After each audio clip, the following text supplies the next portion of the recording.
are talking Blades in the Dark solo. I'm very excited for this video. I gotta be honest, it's not that I'm not jazzed for every video that I do. I am. Like, I only do videos when I'm like, oh yeah, baby, let's go. But with this video, I'm like, oh, baby, let's go. Because I just had so many things come together all at the same time, and I desperately want to share some breakthrough thoughts and understandings that I have of Blades, because Blades is a game that I feel, if it's not introduced to you and explained to you the right way the first time, it could take years off of your relationship with Blades in the Dark. That's what happened to me, because the first time I was like exposed to it, basically I was told, yeah, it's a powered by the apocalypse game.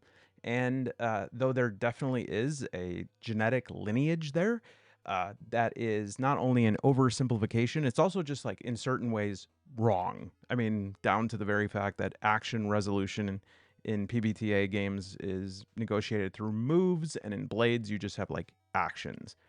I'm getting ahead of myself. That's how excited I am.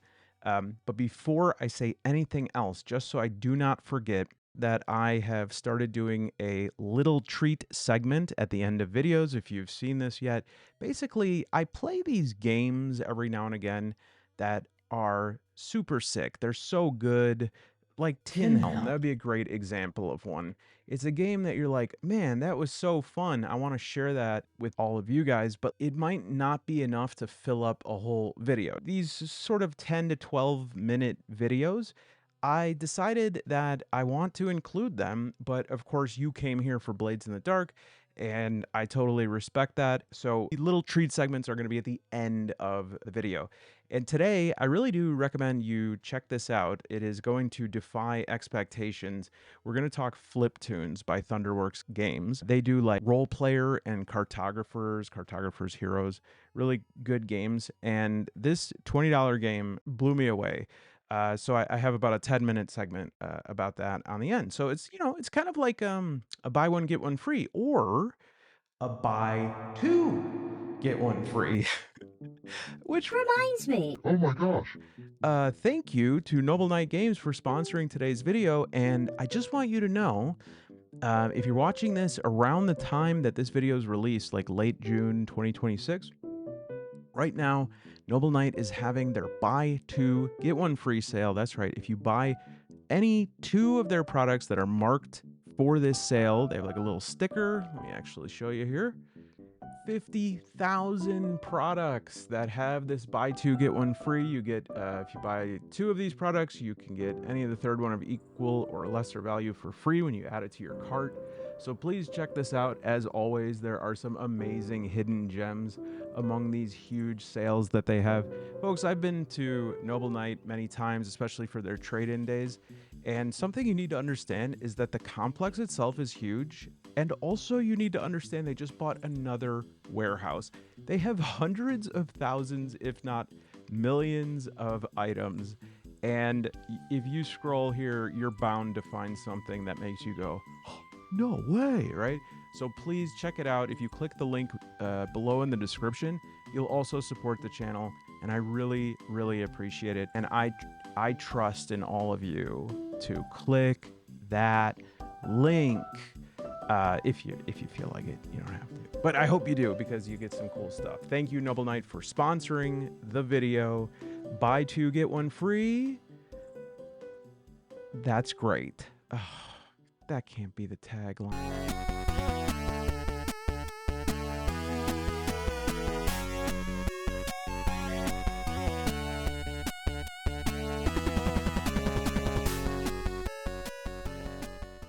See, this is the stuff right here, is like how life imitates chess. And I only clicked on it because I thought it said how life imitates cheese. But yeah, buy two, get one free. So welcome everybody. Today we are going to be talking Blades in the Dark. Now I am a bonaventured Blades in the Dark. I come from the long road. I'm a veteran of the long war when it comes to Blades because for me, as I mentioned, Blades was a game that I did not connect with the first time around. I was very burned out on PBTA games. I was really looking for a type of game that eventually, like, the answer to that need was expressed when I found Dragonbane Solo. Like, I have phases, as I'm sure if you've been playing for a while. Sometimes you want something that's a little more open ended. Sometimes you want something that's a little more regimented and rules based and structured. And I just didn't want another game where I was going to be like going through things via these like little narrative tunnels. And I grieve the time I lost with this game because if you've been a fan of the channel for a long time, you know that my first interaction with this was not only like not for me, I was like, I don't like this. I don't see what everybody is talking about.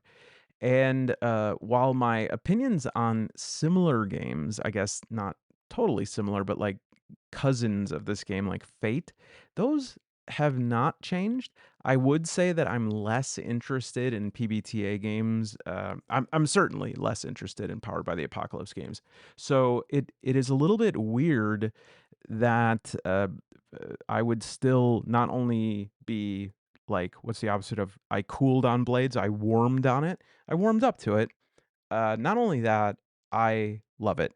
I think it is brilliant. I think it is a system that will often be emulated. I mean, I have some games right here like Cyberpunk Augmented. Actually, this has I think a new adventure coming out, a pre-order on Noble Knight's website for the new this comes as pamphlets. This is a Forged in the Dark game. That's Blades in the Dark's open source system. And it comes in these like pamphlets with you could use pretty cool. You could use like dry erase markers for your character sheets. So the new one has like 12 of these, I think, and that's on pre-order. Mythworks. Yep. That's on pre-order on Noble Knight. And I also wanted to mention that Blades 68 is also on pre-order on Noble Knight. I'll put the link to that below as well.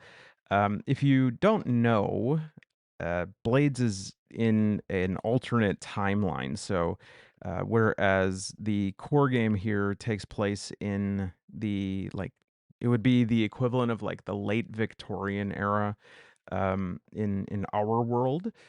Blade 68, I think it's 968 in world time. It's kind of like the Austin Powers groovy baby 60s. And so I'm curious about it. A little I won't say I'm like nervous about it. I'm certainly not nervous. I do wonder I'm not like a huge fan of that era, but also um how much does that matter? I don't know. But like there's not a lot of movies and TV shows that are placed in bell bottom era that I get super excited about, but ultimately it comes down to so many things. That's just one of them.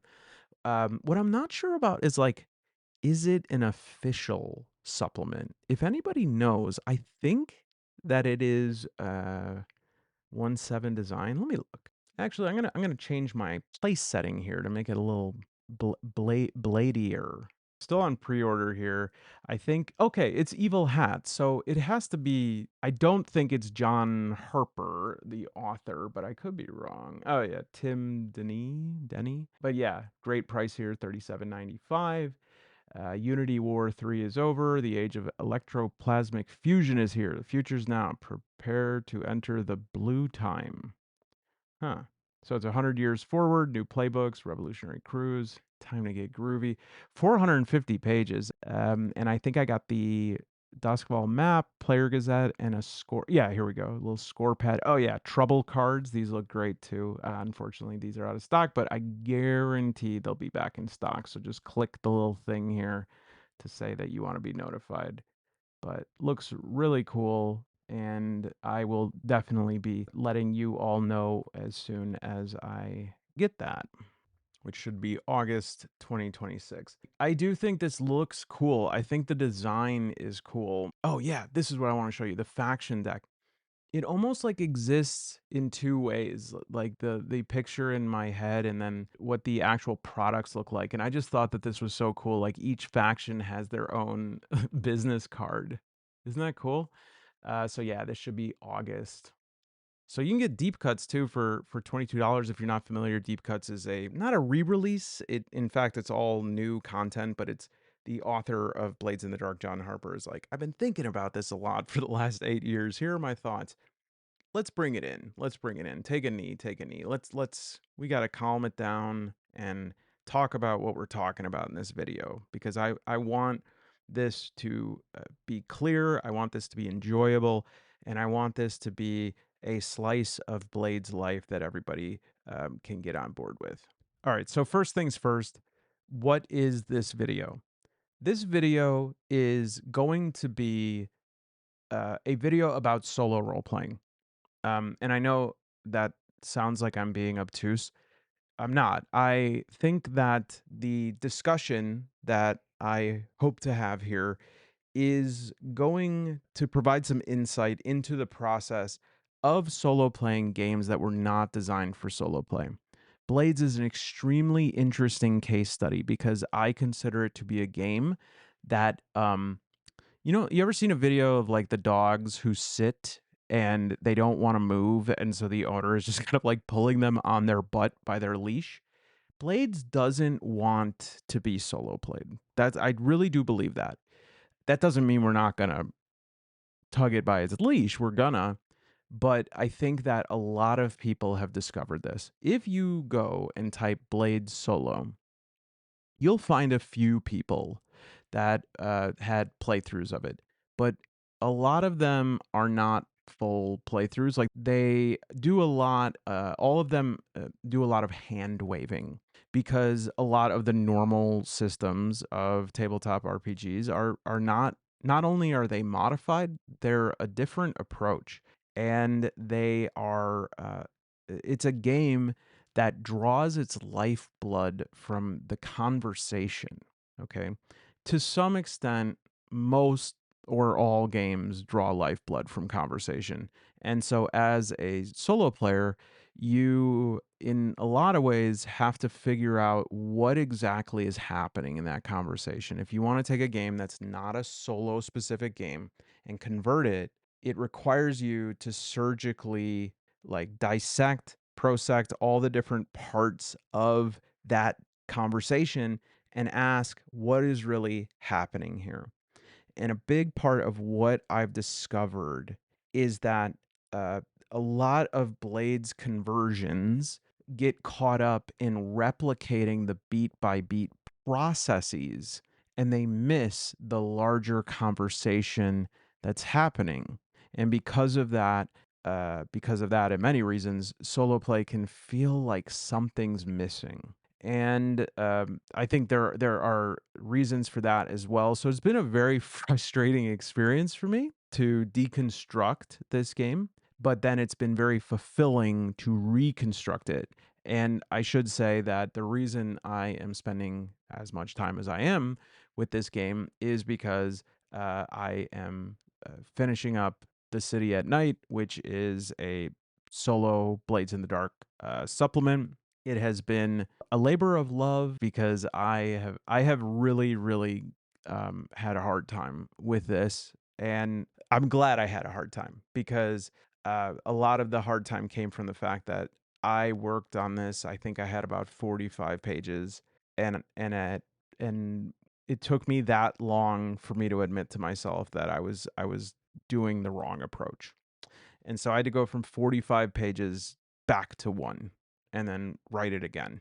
So this iteration looks like I hope will be around 20. It all depends on how many like oracles and stuff that I want to include in it. How many tools, or if I want to try to get it out faster and do like expansions, but it's very hard for me. I am an ADHD Gemini, and so once I finish something and put it out, it's almost like in my mind it never existed. And I'm sorry. I know that's frustrating. I really do understand that. I need an assistant named like Twanathan or Genjamin who can help me to uh, remember what I did. I feel like Stephen King writing Cujo. But I mean, I wasn't drunk. But I'm just saying that it's hard for me to do that because I definitely draw a lot of energy from like moving to the next thing. But I'm always trying to figure this out. Sometimes the thing you want to do the least is the thing that is the best for you. So we'll see. I don't know why I took you on that ride, but uh, let me know in the comments how stupid that was. Anyway, so what we're gonna do then is I'm going to take you through the process of deconstructing this game. I don't have all the answers for this, but I have some ideas. And it is my belief that if you maintain an active connection with this video and you extrapolate some of the bigger principles that I'm going to talk about, then you don't even have to care about Blades in the Dark, because I think what I have identified in some ways are the core considerations of solo conversion. And in fact, I could just say those now. They are narrative, mechanical, and balance. There possibly could be like a 4 or a 3B, which is scaling, which I see is slightly different from balancing, but I think this is probably best to keep it as concise as possible for me. So these are the 3 elements that must be adjusted in order to reformat a group play game to a solo game. Um, every game, every tabletop game can be converted to solo. Every board game can be converted to solo. Literally any game that does not require you to like hold a rope with somebody else and play tug of war or like throw a ball, like anything that does not require manual dexterity or I don't know, like some sort of real time call and response or something can be converted into a solo play game. The question is, what sort of metric for success do you want? All right. Because there is a metric of fidelity to the source material. And that is one that I feel is very easy to get caught up in, which is I need this to give the exact same experience as the core game, like the game that this is based on. And sometimes that is the right, at least the right goal to follow. And sometimes that leads you to failure, ruin, uh, darkest dungeon type uh, voiceover. You remember our venerable house. The other thing you could do is rather than saying, I'm going to try to replicate the game here, but just make it sort of like a fun size thing for one person. Instead, you can say, I'm going to I'm not going to try to replicate the game necessarily. I'm going to try to replicate the feeling of playing this game, right? I mean, the setting and stuff like that, we try to keep it high fidelity. And in fact, I should say thank you to John Harper and the team who actually gave me permission to use like a little bit just mentions of the setting, Doskvol, the playbooks and stuff like that, because they have a very, very generous SRD for Forged in the Dark, the system, and it's very well laid out and there's tons of resources. But they just ask that if you use like any sort of proper nouns, that you seek permission, and they want to know why first. And I think I understand that. I think that's a reasonable ask. It is a whole world of fiction. And so I went through that process, and they were very nice once I explained what I was doing. And basically my appeal was that I started out writing this as a Forged in the Dark solo guide. Okay. Now, Forged in the Dark is the system that is used here, and every in the dark game emerges from the substrate of Forged in the Dark, right? So it's going to have action rolls that work a certain way. It's going to have a spread of relatively similar abilities or action ratings. It's going to have things like Devil's Bargains, setting risk, position, and effect, and that is going to be the same. But each game is different enough that you cannot just explain how to apply solo play to one game and sort of capture all of them, because if I were to explain how to play Blades in the Dark, you might be able to pick up Band of Blades or Scum and Villainy, uh, and do that. But I think that I make guides for people who have experience and also who don't have experience with this game, and I think it would be very confusing. This is actually something that I was so delighted by, was that Blades is not just a cool game setting, it's a cool setting, period. So I'll give like the elevator pitch for it, but just so that people know, I think that I would be interested in trying these out. There are actually books, like just fiction books, written in the Blades universe, and I'm sorry, the only picture I could find with all of them is somebody's Facebook post here, so it's not very good. But Silk and Silver, I think, was the first one. They're all written by Andrew Shields, and Breath and Burns is, I think, the most recent one. The reviews are pretty good on Amazon. There's a few that are like 4 out of 5 plus stars. So I'm not sure, but I want to give you, for those that aren't aware, this is like a very short elevator pitch. Okay, so that's not true. It's going to be longer than it should be. Okay, so Blades takes place in a city in like the 860s of this different alternate world timeline. It is essentially late Victorian era. Think Jack the Ripper, all right? And the place is haunted, but it's not haunted in the way that usually like horror settings are. Um, I think this is the best way to explain what the predicament is in here. When somebody dies in this city, they need to find that person real fast and incinerate their soul. Because there is something that happened 1,000 years ago. It was like an apocalyptic event, and it was called the Cataclysm.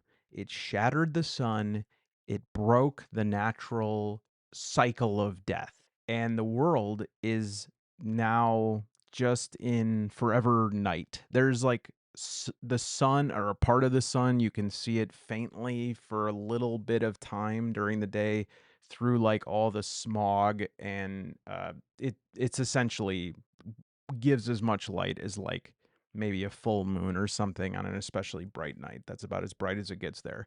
But it's always night in Doskvol, Doskvol, sometimes called Duskwall. It's a fictional London. Okay.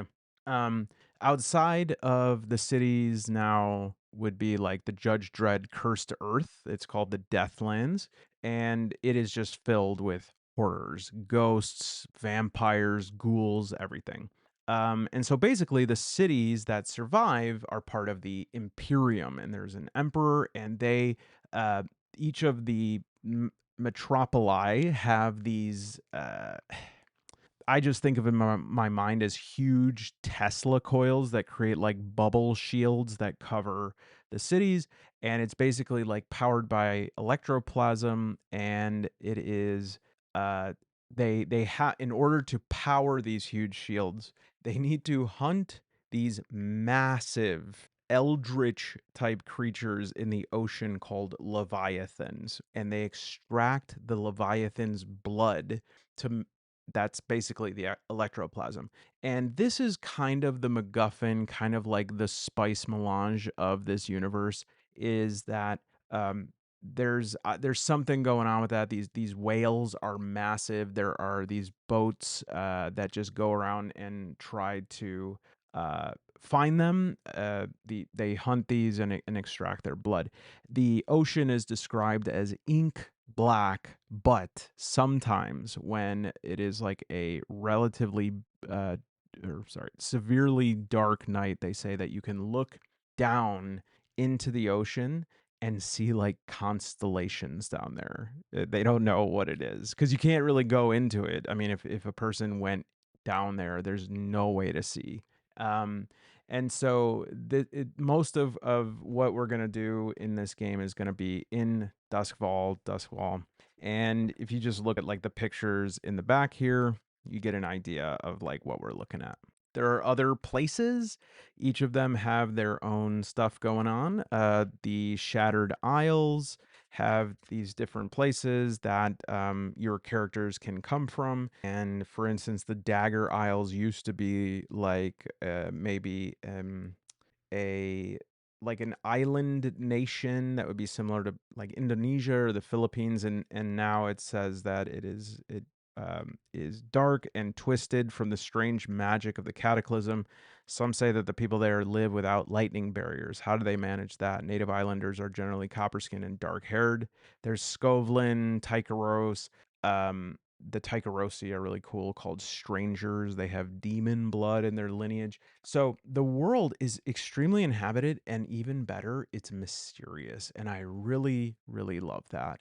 And also why I'm like a little bit worried about Blade 68 because I don't want to go I don't want to go like forward to a better time. I want to stay here, but that's always how I feel about things. I don't want to move on.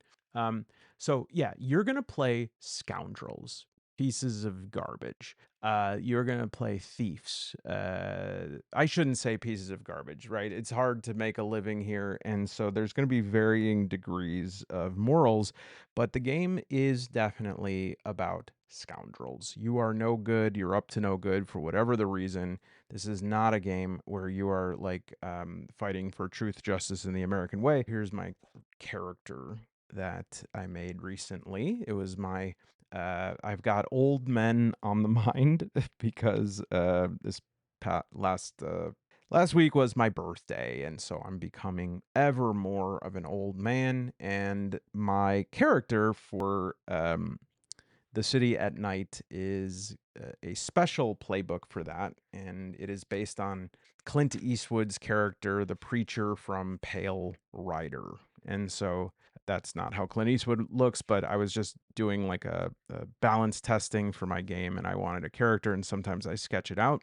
But I have for my character for that game a play sheet and a crew sheet for your crew is called the Gray, and it's like dudes that are kind of like either on the cusp of or coming out of retirement. And the character type that I made for the solo version is the Rider.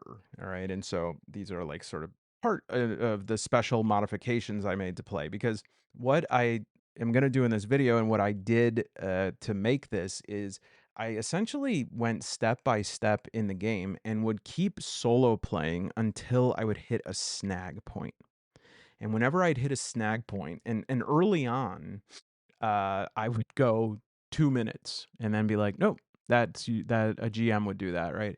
And then every time that would happen, I would restart. That's how I saved myself from like the 40-page sunk cost. I was like, we're gonna go from the top. We're gonna solo play it until there's something that like a tool that needs to happen here. Okay, I'm going to give a general overview of how the game is played, like the general systems. There will be pieces of it that I won't get into that much, but just know that if you pay attention to my explanation, and usually I don't make this promise, I don't want the liability of teaching something wrong, but I can say that if you are just thinking of playing the game, like being a player at a table with a GM, this video should provide you with a good idea of the system. And in fact, part of what motivated me to make this video was some breakthroughs in terms of how I explain this. And yes, it's going to involve a Plinko machine. So stand by. All right. So here is how you play Blades. You have a crew, you have a hideout, you have a reputation, you have heat. You are trying to make a name for yourself, make money, get out. Maybe you don't want to make a name for yourself, but you want whatever sort of like, whether you want peace and quiet, people to leave you alone. You have some wish in regards to like your place, you have motivations, and you are a criminal. Okay. And so all of these things are going to exert a significant amount of mechanical pressure. And this is something that in other games you probably don't have to think about this. However, in this game, you're going to think about this a lot because your ability to do what you want to do in this game is going to be limited by the amount that other factions let you do it. Obviously, one of the factions that is going to be aligned against you mostly, they themselves are not shining beacons of virtue, but the blue coats are a sort of the police force.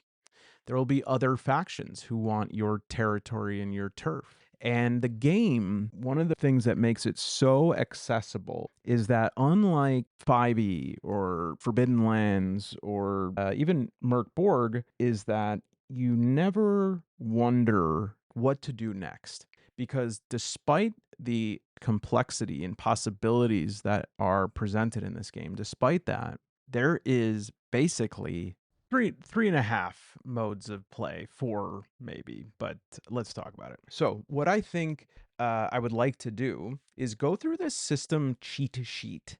In fact, why don't we bring it up on screen here? So to the left, and this is by Justin Alexander. I mean, it's compiled. All the information is from the core book by John Harper, but the game structure is confusing right from the start. At first glance, it's not actually confusing, but I think some people get tripped up by when they go free play and then downtime. So it's like, okay, sounds like my friend who works in the pipe fitters union. And no offense to the pipe fitters union, but I could totally hear him being like, no, see, what I was on a break, but now I'm on downtime. And it's like, okay, but you said you're not going to be available in an hour. He goes, no, because then that's free play.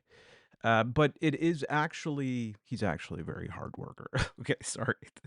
Why do I bring the local 183 into this? Okay, so some of this is just the terminology used in this game.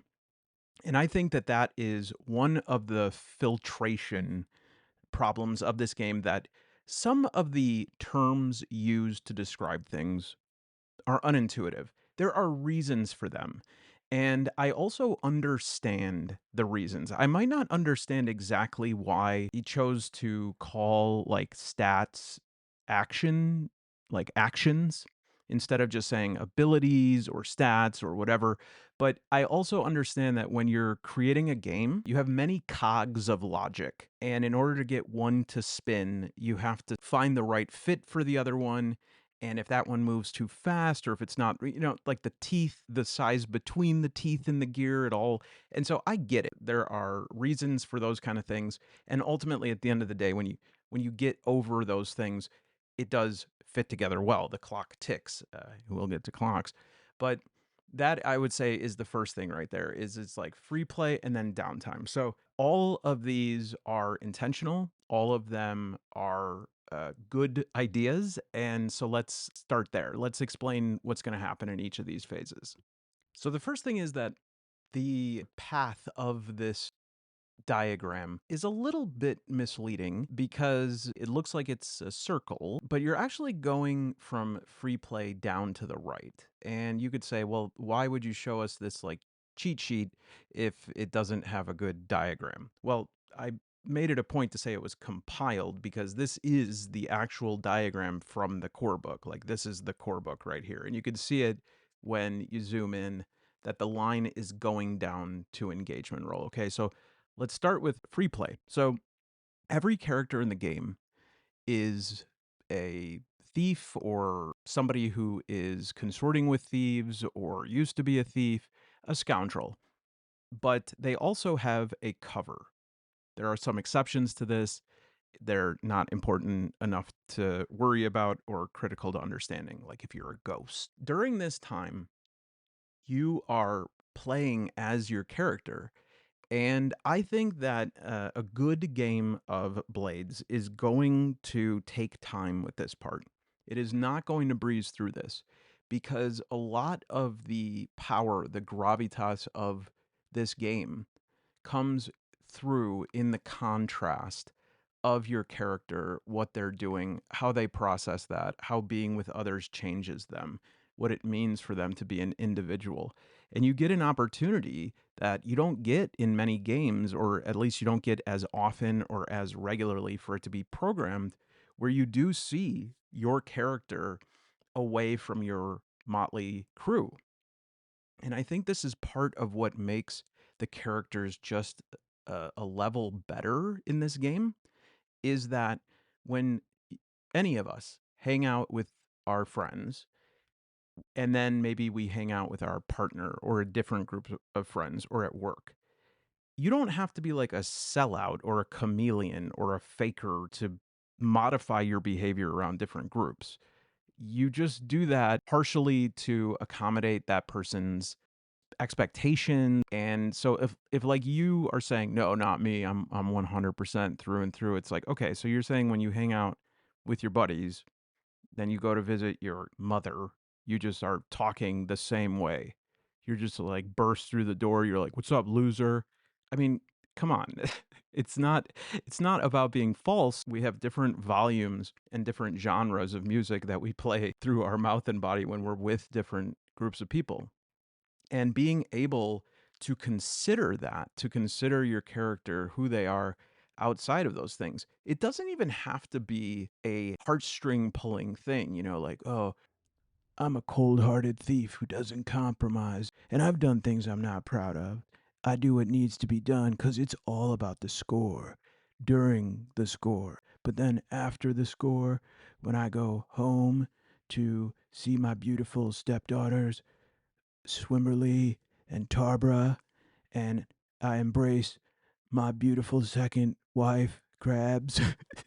I know that I live with the pain of knowing what I must do to protect my family, which is steal steal from other people's families and hurt other because they're not me. Okay, so yeah, free play is free as it's described in the book. It's very fluid. You can skim past several events in a quick montage. Characters can disperse in time and space doing various things as they please, including talking to each other. They don't have to be on their own, going places, doing things, and making rolls as needed, right? So this is up to you. It's up to the players. There's no consistency there, but you're going to have things that come up during the score, during the planning for it, that you're going to want to resolve. You're going to want to flesh out. You might have things that you're setting up something for further down the line where you have some sort of equipment or a shipment or a contact. And that is something else that will also usually get touched on during that is as you create your character, you're going to have people who are local friends who might be serving in like a patron role. You might have a rival, Schwarzkopf. Schwarzkopf. He's got cooler shoes than me again. Whatever it is, free play is where you're going to take care of that. And this is important. It's worth saying. Let's go back to the line. Characters can disperse in time and space. So this is one of the key things, the key differences about Blades. Most games operate in simple present tense. I pick the lock. I attack the goblin. I search this room, or I want to search this room. Everything happens in chronological order. Everyone's on the same timeline. The GM might have liberties in this respect to do a flashback. There could be some sort, I suppose, might be cool actually in some games to do kind of like a prequel scene. But the problem with that, of course, is that the systems don't support that. If I were to suddenly say in 5e, okay, everybody, we're going to actually go back to 10 years ago and see your characters. You were in high school then and you got in a fight. And so we're going to do this and everybody will just follow normal mechanics. It's like, okay, great. What was my equipment? It's like, well, just keep what you have. And it's like, yeah, but I have like gilded magic armor. I assume in high school I didn't. It's like, well, fine. You had like a vest, and it's like, what kind of vest? And also, what about my weapons? And it's like, I had a question about my ability to summon at that point. Now we had taught, and it's just, it's a mess, right? And so one of the ways that Blades is special is that the system was designed to work the way that it does, because it's not always in chronological order. Yes, there is a sort of like present day at the bottom of the screen that is the anchor point. It does tend to move forward in time. We're not like playing a Judas Priest record backward, but in Blades, you have the freedom to allow the conversation to shift um, between several tenses. All right, let's do case in point here. And I'm going to show you how this works. And I'm also going to show you why this is awesome. All right. So, say in any game, you're like, okay, I need to get in that building over there, but there is a guard who is guarding the front door. And you are like, okay, I have to sneak by that guard. If you have good stats, whatever the stat might be in that game, right? Speed, quickness, agility, acrobatics, you can come up with some way to sneak past them. Or you can try. You could try to roll on it, right? If you are unable to do that, you might say, well, I guess I'm just going to run and beat this guy up. Now, that's a big choice. And in some games that have maybe like a little bit less verisimilitude, that's not a big deal. But I'll tell you what, if I saw somebody run at a guard and beat him up and then run in a building, that would be the craziest thing I've seen in like 6 years. Okay. And so it does stop the groundedness a little bit when that happens. But hey, you have no choice, especially in solo play. You don't have a diversity of cast of characters that you can always choose from in order to have one person who's a really good hacker hack into the security system, another person who is a ballistics expert can rig something that gets their attention another way. You have this other option in Blades, and your other option does have a cost. It has several costs, in fact. Number one, you got to pay stress. And stress, we'll talk about that as it accumulates. Things, bad things can happen more often, and they can be worse. So you're taking a risk. You're accumulating somewhat of a clock that potentially increases future difficulty. But with that, you are purchasing a flashback. And you might say, why do this? Well, number one, if I'm not very quick, if I don't have very good prowl, I'm not able to finesse, but I am good with resolve actions. Like I'm good with attune, command, consort, sway. Now I say, well, gee, I know that this is the big night of the premiere, and I'm not going to be able to just walk up to this guard and do any of those things now. The minute that I walk close to that door, I'm going to be swarmed. And you say, you know what? I would like to see if I was able to bribe this guard yesterday. Okay. Now, in Blades, if you're playing in the traditional way, this initiates a conversation, a negotiation of sorts between the GM and the player, where you're going to determine not if you can do it. You can always do whatever you want in Blades. That's what's great. But the GM is going to say, all right, basically, if you try to do that, let's not even say it as a flashback, just momentarily pretending it's just an action. They're going to say, here are basically your odds of success. And here is the potential range of effects of what you can get should you succeed. And also, if you fail, just so you know, this might occur. A flashback runs the same way. Okay. You are not saying, I'm I didn't I don't have to sneak by because I bribed that guard yesterday. No, that would be absurd. That would be so cheap. It would be as cheap as when you're a kid and you're like, yeah, well, I hit you with a laser fission grenade. And it's like, well, I have a laser fission force field and also a camouflage, so you can't even see me. And it's like, yeah, that would be extremely cheap. You are not asserting that you have done something. You are saying, I would like to open up this fictional deleted scene. And then you have to play it out. You are not just changing history by fiat, you are playing a scene and trying to get what you want. The only difference is it happened 5 pages ago. So we're not actually erasing the book and rewriting it. We're just taking the camera and doing a flashback and seeing, were you able to bribe this guard?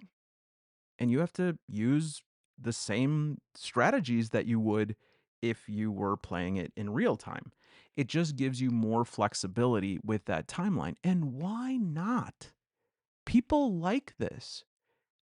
People like deleted scenes. They like to think, wow, how would the movie have been different if that conversation happened? Sometimes if the answer is not at all and you're glad they were deleted, but sometimes something about the character is revealed. Sometimes it is so consequential that you're like, wow, none of this stuff over here would have ever happened if the character had done that, or I would have never sympathized with that character if I would have known that. But regardless, it opens up the possibility to enhance the story and make it awesome. That is actually a solution to one of the problems of tabletop gaming, is that sometimes the most awesome thing possible in a scene, which is like what we're trying to do, is create a series of awesome stuff, awesome moments, is that you're not able to do it because you didn't do the thing 3 days ago that would now allow you to do it. Now, there's something I heard one time, and it's a French phrase that I did not hear from a French person. Let me just say that. I just remember reading this once. I don't even remember the exact wording of it in French, but I know that it translated roughly to spirit of the stairs. And this is a very relatable phenomena. Essentially, it describes when you miss your moment of a comeback. Somebody says something to you, and there is a rush, a surge through you to have a clever rejoinder, but you can't, and you just sputter. And it's especially bad if you've been thinking about how much you can't stand this person for so long, and you just have a laundry list of things about them, and you have your moment to respond, and you go, well, you should shut up, right? And then later that night, as you leave the party, you are walking down the stairs and you're struck by the spirit of the stairs and you say, "Ooh, damn it. You know what I should have said?" When he was like, "Oh, well, that makes sense considering you sell your house at the worst prices." I should have said, "Yeah, well, at least I sell houses and don't watch one because he always watches House MD, and he's addicted to House MD with Hugh Laurie." Okay, so you have to pretend that I just said something very like cutting, acerbic, and perfect. But regardless, this is our chance to do the spirit of the stairs. We can go back and have these awesome moments, these awesome cinematic moments, not because we're cheap and not because we want to skate around the timeline in the game as a character, but as the player, we can skate around that timeline because we can. Because that's what we're doing, is we're making an awesome story. Hey, this is Malone in post production. I just wanted to pause and say that as I'm editing this, I just had Spirit of the Stairs about the example I gave to describe Spirit of the Stairs. But in true Spirit of the Stairs fashion, it's too late. I'm not editing it. Whatever I said, the stupid House MD thing stands. So that's what it's like. In solo play, this is doubly as useful. You do not have to worry about having the ability to do everything. You do not have to be good at everything. And on top of that, you have a resource that allows you to actually recruit help. In my solo supplement, The City at Night, one of the special abilities that I have that I'm really proud of, it reads, Lucky Pete. Once per score, at a crucial moment, flashback to a conversation with Pete. The plan you set up with him happens now. See the City at Night guide for info on how this works. Advance the Pete clock. So basically, there's more to this. I know that that sounds like a basic flashback, as very smart people who know this game have told me, but there's a section on Pete in the book, and you can't change his name. His name has to be Pete. This is really helpful. Pete is like ex-military. There's also a Pete clock, which has some narrative implications. So, anyways, the point is that these are the things that are available to us now that if we did them in another game, we'd be like, okay, that is cheap, right? Because you're basically just retconning then. This is legal. Retcon. No whistle. No penalty flag. State sanctioned, parent approved retconning. All right, so free play, everything before a score. Character scenes, actions, consequences, gather information. Planning is not its own phase. That's going to happen during downtime. Okay. So after you do free play, at some point, after like most of the players in a group play game have resolved what they want to do, what they want to take care of, that what they want to attend to, at some point you converge around choosing a target, a plan, what the score is going to be, and an engagement roll.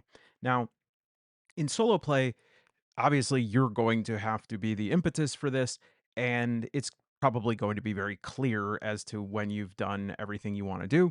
And so there are luckily lots of excellent tools and tables to help you to generate this, and not just generate the score, but also a lot of other stuff. And I think that this goes under people's radar, that the book, the Blades in the Dark book, is one of the best, like, non-solo books, speaking of, like, core rule books. It is one of the best at creating emergent tables that you could use, right? Because I have to be honest, I am completely sick of, like, pre-written adventures, and I know I'm biased because I'm a solo player, but I'm almost to the point that unless there is something especially compelling in them that is beyond just usefulness, like the art, or there's some sort of, like, new character class, but like pre-written adventures, my tolerance for that as a solo player, it's it's rock bottom. And the reason is because it doesn't present me with this. Starting on page 280 in the core book, $25, Noble Nine Games, follow link below.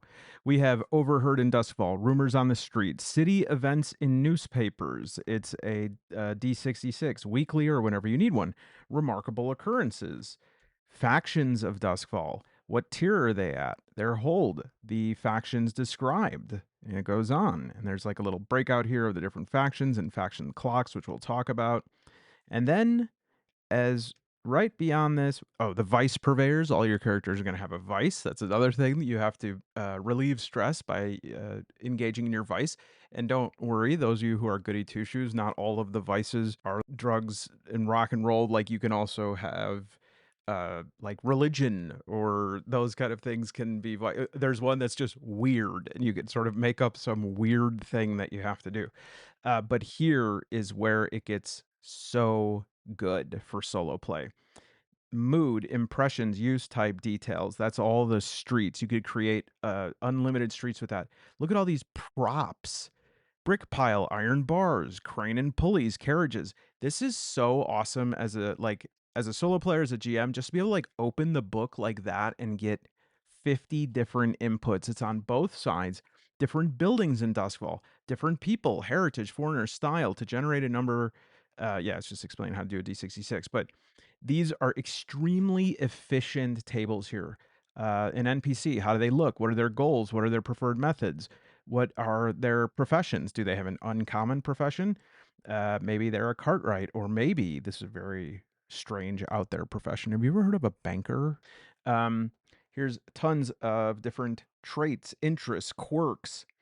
Yes, there are devils. Some of them will offer you deals, forgotten gods, cult practices, the different scores. So this is how you can generate a score. And these, oh, this is the map as well, the Shattered Isles, and all the Kickstarter backers. Hey, Alex Goodman. I love when I open these and I'm like, my eyes are immediately drawn to the names I recognize. Gosh, it's so mad. Oh, Anonymous 1453. Hey, how are you? I haven't talked to you in forever. Look at my pencil tip. Kanye kickstarted this. Kanye Shelvin. So next up, we have this what looks like a mini stage, and it is kind of mini in that it involves one concrete mechanical step, but the result of that, I think, is what gives Blades its sort of forward drift. I think it allows the game to progress forward. Essentially, you're going to be doing your entanglements roll, and the larger, like, sort of architecture of this It's amazing to behold because you really do have a flow chart where every piece of this that we go over on here flows into something else, right? So, like, if you are having trouble with like local factions, if you fail a score, if you are taking more than you should, if you're on the move, your heat that's on you is going to rise. If your heat keeps going up to a certain point, you mark a wanted level, and it's kind of like if you've played Grand Theft Auto, like the number of stars that you have determines just how much are eyes on you, especially law enforcement. There is going to be one die rolled per your wanted level. And so there are more entanglements if you are having a lot of attention placed on yourself. But essentially, you roll an entanglement. If your heat is 0 to 3, you can get gang trouble or usual suspects. And it describes these down here. For instance, gang trouble, gang or cohort causes trouble, lose rep equal to your tier +1. You'll start at tier 1. Make an example of one of the gang members or face reprisals. So you actually have like a scene that you are going to have to resolve in due to this entanglement roll. Your rivals or unquiet dead. So yeah, you could have someone who's a ghost or a vampire or I guess a hull, which is like that's like a spirit, a drifting spirit. And as your heat goes up, you can have more stuff, which includes something that I'm not going to describe, but it's unfortunate because every video ever made on Blades in the Dark will always say what I'm about to say. And look at me, not so different, am I? But I'm not going to go over incarceration, but I do think it's a cool thing in the game that you could go to jail and there's like a whole flow sheet for going to jail based on your wanted level, what you're arrested for, and you have to do an incarceration roll. If you play Blades and you get arrested, you could make a new character or you just do your time while the other people in your group are playing. You'll be doing prison rolls. And it's just another way that if you're somebody who hates the idea of having your player characters die, well, if you're dead, you could make a new character, or you can be a ghost. And ghosts actually have their own sort of abilities and player sheets. And in fact, with the hull or vampire, there's a certain series of things that you can do, like using the electroplasm that I forgot to mention earlier when I said it's the MacGuffin, like Spice in Dune. It's because the microplasm is the material that allows all this like sort of future tech to work. This shield that covers the city, they need microplasm to power that. There is this mechanic of a stash. On your character sheet, there is room for coin and then room for stash. And this is like basically your retirement. And so you're trying to save up so that you can get out. Same way on your crew sheet, this is a separate sheet. You have like vaults. You could track your shared coin and your vaults. Here's your heat and your wanted level. I absolutely love this right here is you check off these different areas as you improve your crew, as you take care of different scores. You can add different things to your hideout. Sometimes it's just to make it narratively cool. Usually it's like a little bit of both. So again, this is not an official sheet. This will be available for free for everybody when I'm ready. This is like a solo one. And so for instance, I have it so that you could add a humidor, like a cigar smoking room, and it basically advances a clock or reduces the amount of ticks on a clock by 1. Sorry, it doesn't advance a clock. It makes the clock bigger. So basically, what I'm saying with that is you have a cigar because you're all old men and women who have been through this stuff before. And so while the young bucks are like, we got to go, this score, somebody else is going to get it, we're going to say, sit down, have a cigar, relax. This score's gonna be there, and then the other guy, and if it's not there, we'll find another one, right?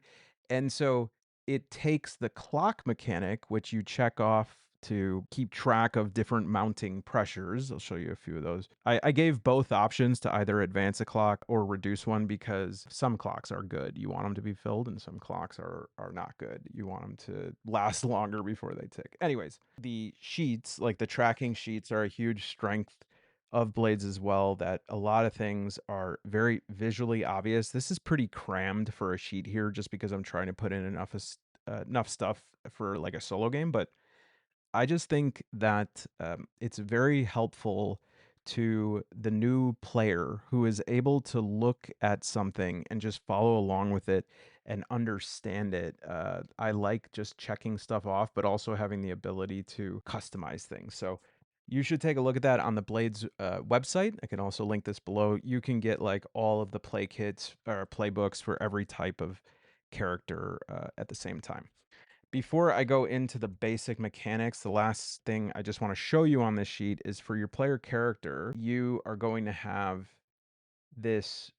These are basically your stats, and they come in 3 groups: insight, prowess, and resolve.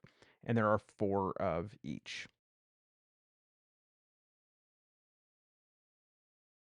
Because it's a little bit different than what you normally have, okay? So, for instance, I mentioned prowl earlier. You traverse skillfully and quietly, and then it gives you like a little bit of examples of when to do that. Survey is kind of perception and active perception. Sway is influencing somebody. Command is compelling obedience. So, command would be like, do this right now, whereas sway is more like schmoozing, seducing. All right, let's go to the very top. Take a look at the middle column here, the top of it, the action roll. This, like in most games, is the star by which all else rotates around. It is not that much different than in any other game. You're going to try to do something, you're going to roll a series of dice, which is going to tell you if you did it or not, and if you did, is there a clean result? Do you have any complications, implications, etc.? If not, how bad was it? Same. But I would say that in Blades, it really proves, it puts to the test this idea that in tabletop gaming, you can do whatever you want. In most games, it's like you could do whatever you want, asterisk, because there are many things in games that if you wanted to do them, the GM could say no. And technically, the GM in Blades could say no, but that's only if what you're saying is patently absurd, right? I want to rotate the planet backward, like that awful scene. What was it, Superman 3? Where he spins the planet backwards and it reverses time. But more often than not, as long as your proposed idea is within the realm of causality, possibility, the GM will not say, yeah, you can do that, or no, you can't. They'll say, okay, if you do that, if you do it that way, here is what you're looking at. Here is going to be your position. All right. So you'll say what you want to do and you'll choose the action rating. If you look right to the left there, you're going to choose which one of those you want to employ in order to get what you want to get.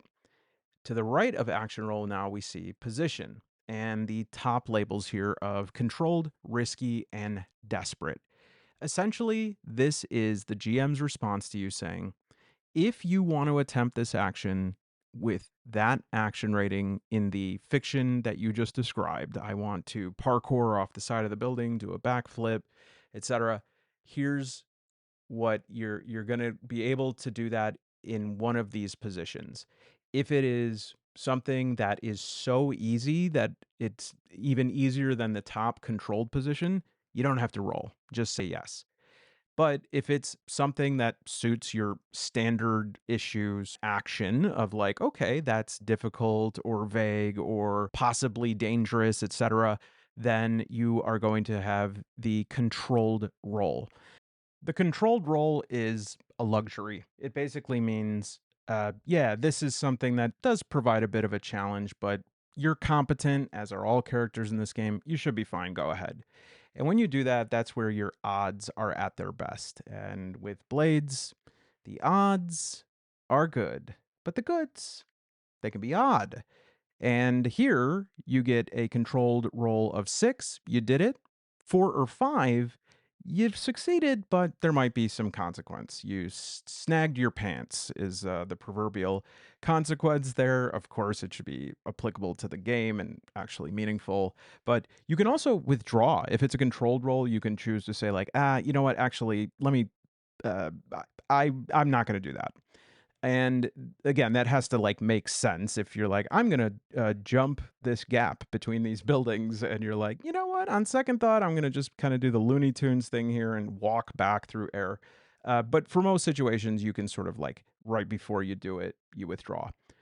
Or if you get a 1 through 3, you can withdraw or you can seize a risky opportunity, which sounds like such an amazing euphemism for being fired. We're going to give you the opportunity to seize a risky new job.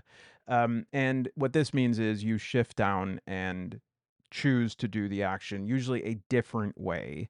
You do the default set of like outcomes here, which is risky. Um, there is pretty much the same results for all of these positions, but with these minor changes that mean the world. So we see here in all three, if you roll a 6, you got it. If you roll a 4 or 5, you got it. It's just that your options start to change. You have less options should things not be perfect. You are going to have a higher chance of having consequences. Your consequences are going to have a higher chance of being worse. You can also see that there is the option for a crit. I think the best way to show you this is to finally use my metal blades in the dark dice here. So you have one and oh, I'm sorry, that is 6. And there's like the blades there. And so if you have a spectacular roll of 4 dice, this usually wouldn't happen, but you roll a blade, that's a 6, that is going to be a success. However, if you roll more than one success, then that's a crit and you sort of succeed plus, right? You get something else. You do it with some gusto. The way to say this is like, not only do you jump across the building, but mid-air you find $5. And so that is, again, going to be a possibility no matter what your position is. The devil is in the details, and the details are in the 1 through 3 span here. You, if you're in a desperate position, first of all, just taking that roll, you're going to get XP. And you still have the same sort of odds on the top end, but on the bottom, you don't have anything where you can withdraw. And if you do roll a 1 through 3, you suffer serious complications, okay? And this is not a game where you're going to have Pokemon card HP of like 60,000. You are going to take some harm sometimes, or you're going to take some stress sometimes. But regardless of that, that's something you really, really want to do everything you can to prevent, because this is a game that is grounded in the real. All right. This isn't a game where it could be like, all right, you got shot 6 times, but that means you're stunned for 1 turn. It's like 6 times, you are dead, and you don't even have an open casket. Now, in addition to the position, you also have the effect level that's set before the roll so that you can make a decision on whether or not you want to do this. And you could see just below, in the right column, below position, you have this effect, and it could be just a number of ticks. And the ticks mean that a clock that you want to advance has advanced. So, like right here on this little card, that I suppose I should show you this. I was a little hesitant because this is such a purchase. On Drive Through RPG, you can get all of these decks. There's like a little bit of a discount if you get all of these blades in the deck. I would say if you get one set, you should get the I think it's called the Heist deck. And these ones are cool just because they have like this way that you can set up a whole score where you have like Nymaska Scenics. And here, let me just set it out for us here so that we're not. Oh, I'm looking for my mouse. It's right here. He's a flat mouse. So first of all, that deck comes with this little like reference card that I find very helpful. And for instance, here's a heist clock, right? So this can represent anything that is impending. It could be a thing like an alarm system goes off. It could be time that like the people you owe money to are gonna come find you. It could be the next full moon, or I guess in this world that's not really the case, but all of that can be placed to clocks, and really, you know that you have gotten a good handle on blades, in my opinion, at least from a solo play perspective, when you instinctively know when a clock needs to be made. Because almost every time you say to yourself, wait, how do I do that? You're like, oh, I should make a clock.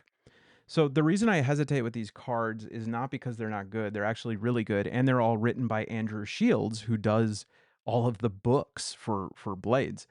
The reason I am hesitant is because you could spend a lot of money. I don't want you to feel like every time you see one of these things, you have to get them. And so this heist deck really does a lot of heavy lifting. If you look at a single card, all these cards here are the same. I mean, they're not the same. They all say different things on them, but their setup, it's all one card. It has a complication, a heist, a contact, and a location.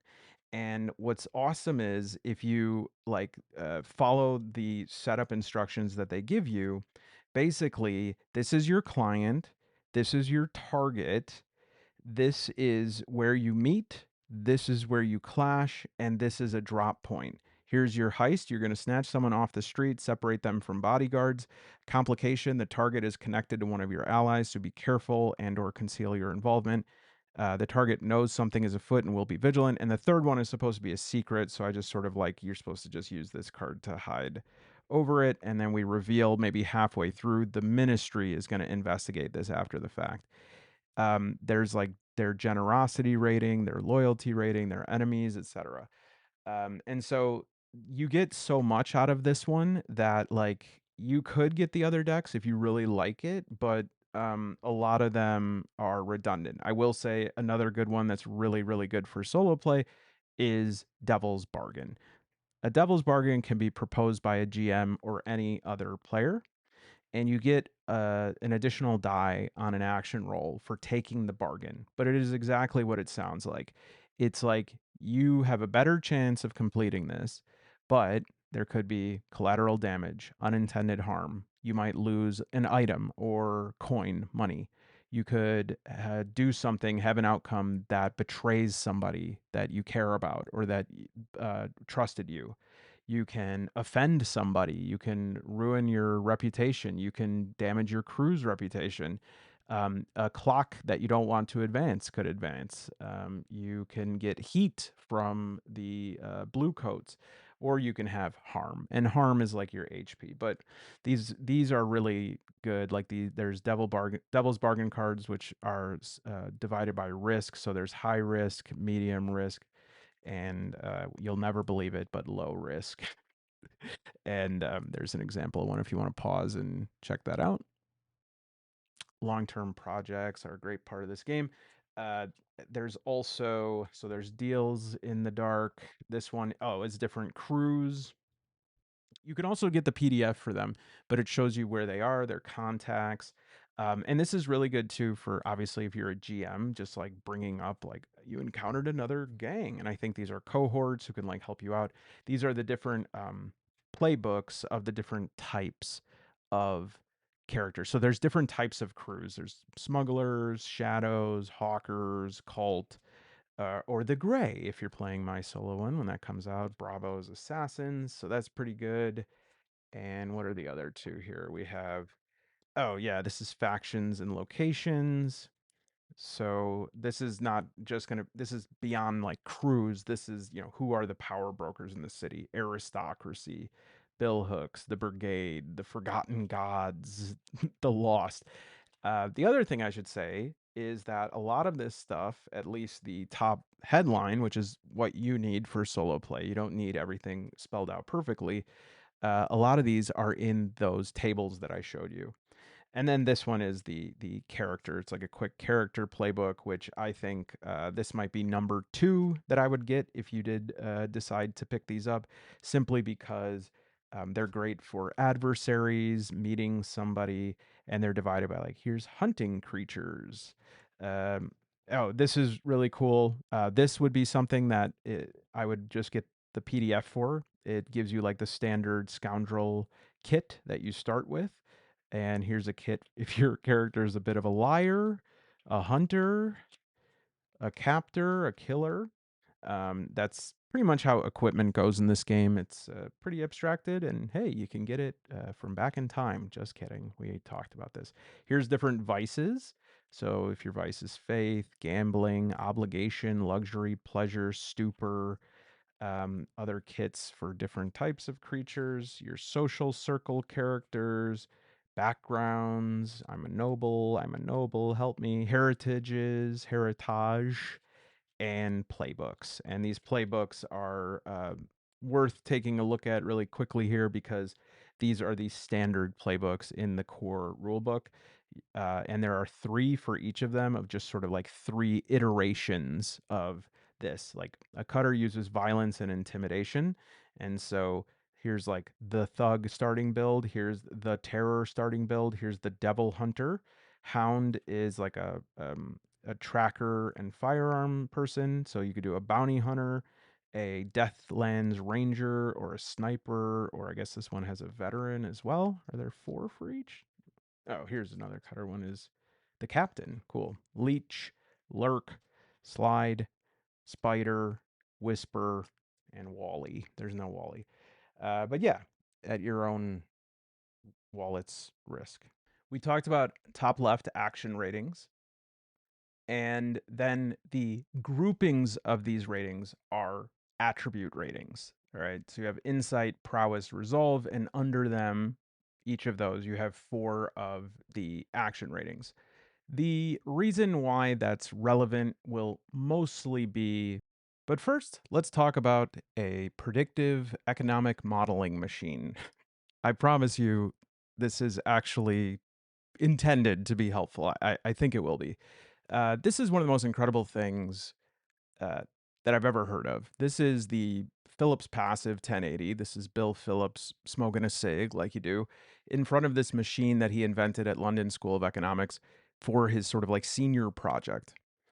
And this machine is a model of the British economy. Okay. And it uses water and hydraulics and weights to simulate how different economic pressures work. Okay. And he did this as his final project for his degree. And he just wanted to use it as a way to like demonstrate, okay, if you add water up here, this is taxes. If you add, if the water leaves here, that means that's how much like excess revenue you have. If the machine runs out of water in this part, it means that you don't have enough to pay for this, etc.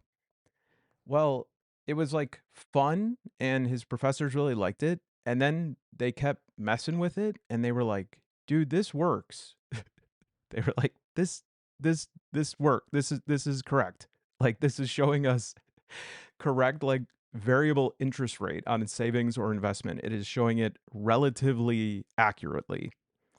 And it ended up that, this got sent to, I think, 14 universities across the UK. It got sent to, there was some in the US. There's still one of these at either London School of Economics or Leeds.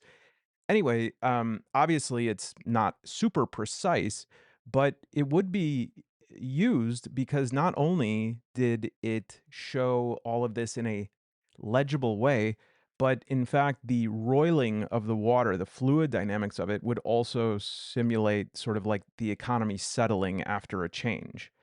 And the legibility is something that we are very much missing in machines today. So you could say, well, yeah, this machine that's the size of a vending machine, that's really fun to have a almost um, interestingly close approximation of the British economy, but why don't we just use Microsoft Excel, right? And people were already asking this question. I think I had the first version of Excel, if I'm not mistaken. It was like Lotus 123. Anyway, what happens is you have these computing systems, modern computing systems, that are far better at tracking huge amounts of data, doing all of these equations, formulas, etc. But it's a black box. You have no idea what's happening.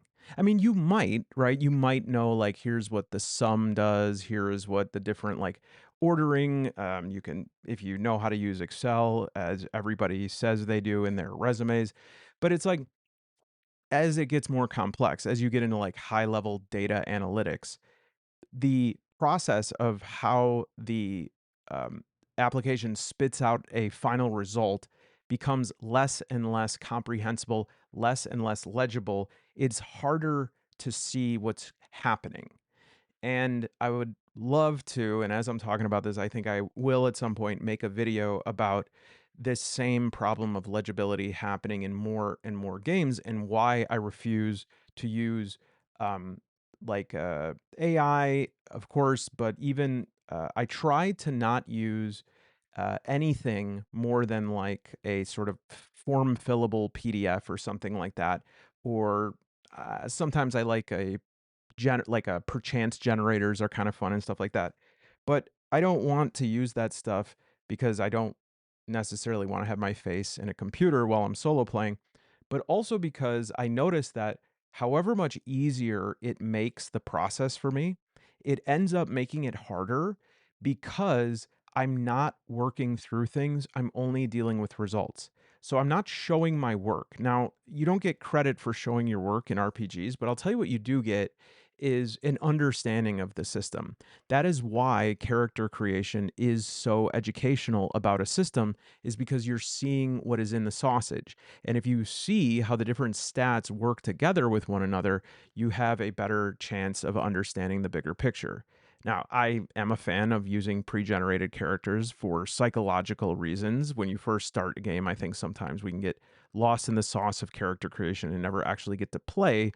But that, in my opinion, is sort of like a test drive. And if you decide to buy the car, character creation is obviously the first place to start. And I think it's a better place to start than like reading front to back the rules. Why am I saying all this? Joke's on you. No, because one thing that I have come to really appreciate about Blades is its legibility. The fact that all of these different variables, all of these different inputs, all of these different results. Love it or hate it, agree with it or not, believe that it does a good job of capturing an abstraction of something. You know, you can have whatever opinion that you want, but you got to hand it to John Harper that all of these um, values have very clear relationships to one another. Okay. And I want to demonstrate that. I want to show you the sort of system of levers and pulleys and hydraulics that um, that demonstrate the chain of causality between all of the values. Now, you'll have this in every game, right? Anytime you hear derived stats, that's a causality chain. And I think that that is something on some level that is absolutely required, right? I mean, outside of games that are purely abstract or journaling, the whole point of having numerical stats is to approximate things that are normally much more complex or impossible to calculate, but also have them interact with other things so that the variables can affect one another.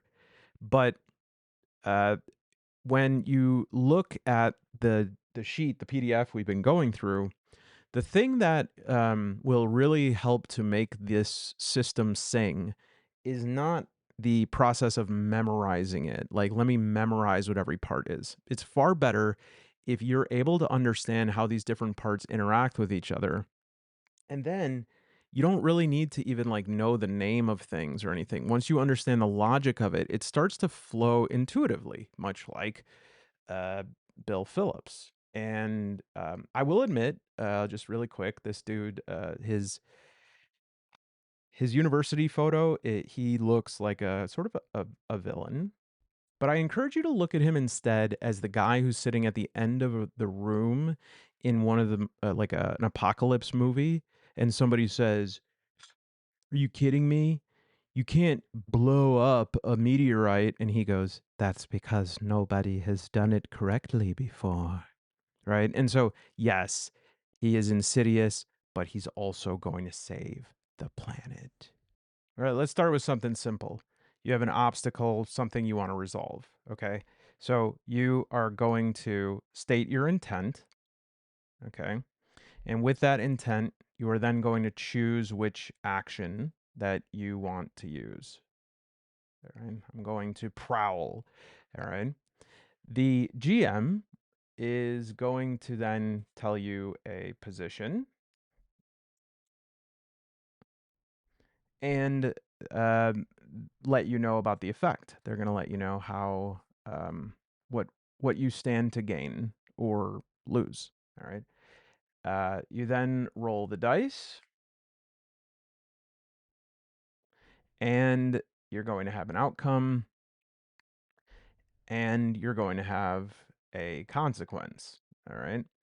Now, the uh, consequence, if it's negative, you can resist it.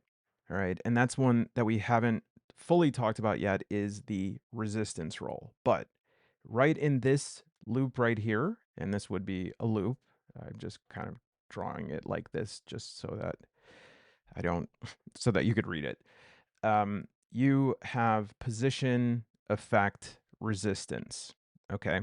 There are other things that can be folded into this to augment your dice roll.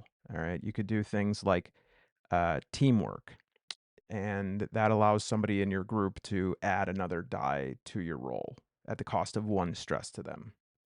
If you fail and you take stress, you do a resistance roll, and the resistance roll, you're going to actually utilize your attributes, insight, prowess, or resolve.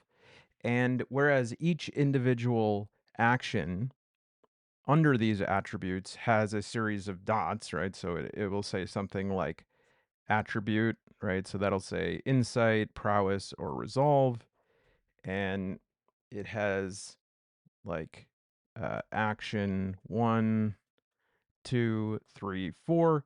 There is these first dots right here, and then these over here. And if you want to know, for instance, your resolve, that's like this whole categories rating. You look at how many of these are filled in. At the beginning of the game, you're not going to have many of these filled in. So your attribute rating would be 1, and you use that for the resistance roll, which you use to deny stress. This is to mitigate the consequences of a negative outcome. You can also utilize stress while before you even make your roll to add a die to push yourself, but you have to pay 2 stress for that. Now, if that feels confusing, try this again.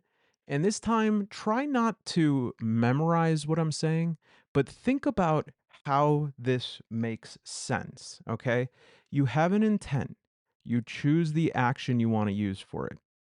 The GM tells you the position and effect. They say, okay, you really want to use this action for that. I think that that is pretty average risk. So I am going to give you a sort of like standard position and effect, meaning this is like your odds of having a consequence, a negative outcome. And this is your effect. This tells you how effective what you're trying to do can be, like on the upper level or not, right? If you succeed at it, here's what you could do. Um, if you fail at it, this might be a consequence. And this is done so that everybody is on the same page about what you stand to win and lose. You lose and you experience stress, potentially. You experience a consequence. Um, And if you do not want to accept that consequence or you want to mitigate that consequence, then you roll a resistance roll. And this resistance roll will reduce the amount of stress that you take. You are pushing back against that stress. You're pushing back and saying, I don't want to take that stress. All right. Because, as it says in the book right here, player characters in Blades in the Dark have a special reserve of fortitude and luck called stress. When they suffer a consequence that they don't want to accept, they can take stress instead. The result of the resistance roll determines how much stress it costs to avoid a bad outcome. So remember when I said early on that some of the word choices make the ideas more confusing than their concepts might be? When we hear stress, our mind throws that into a pool with things like sanity, right? And so we go, oh man, I don't want to be stressed out. But if we think about like what an actual stress reaction is when somebody feels stress, it is your body going to a higher level of awareness and reaction so that you can properly cope with dangerous elements in the environment or in yourself. Okay. Everything that happens to your body when you have a panic attack, it feels like your body's doing something bad, but your body is actually putting you in like battle bot mode, right? I'm having a panic attack. I'm sweating. Yes, you're ventilating.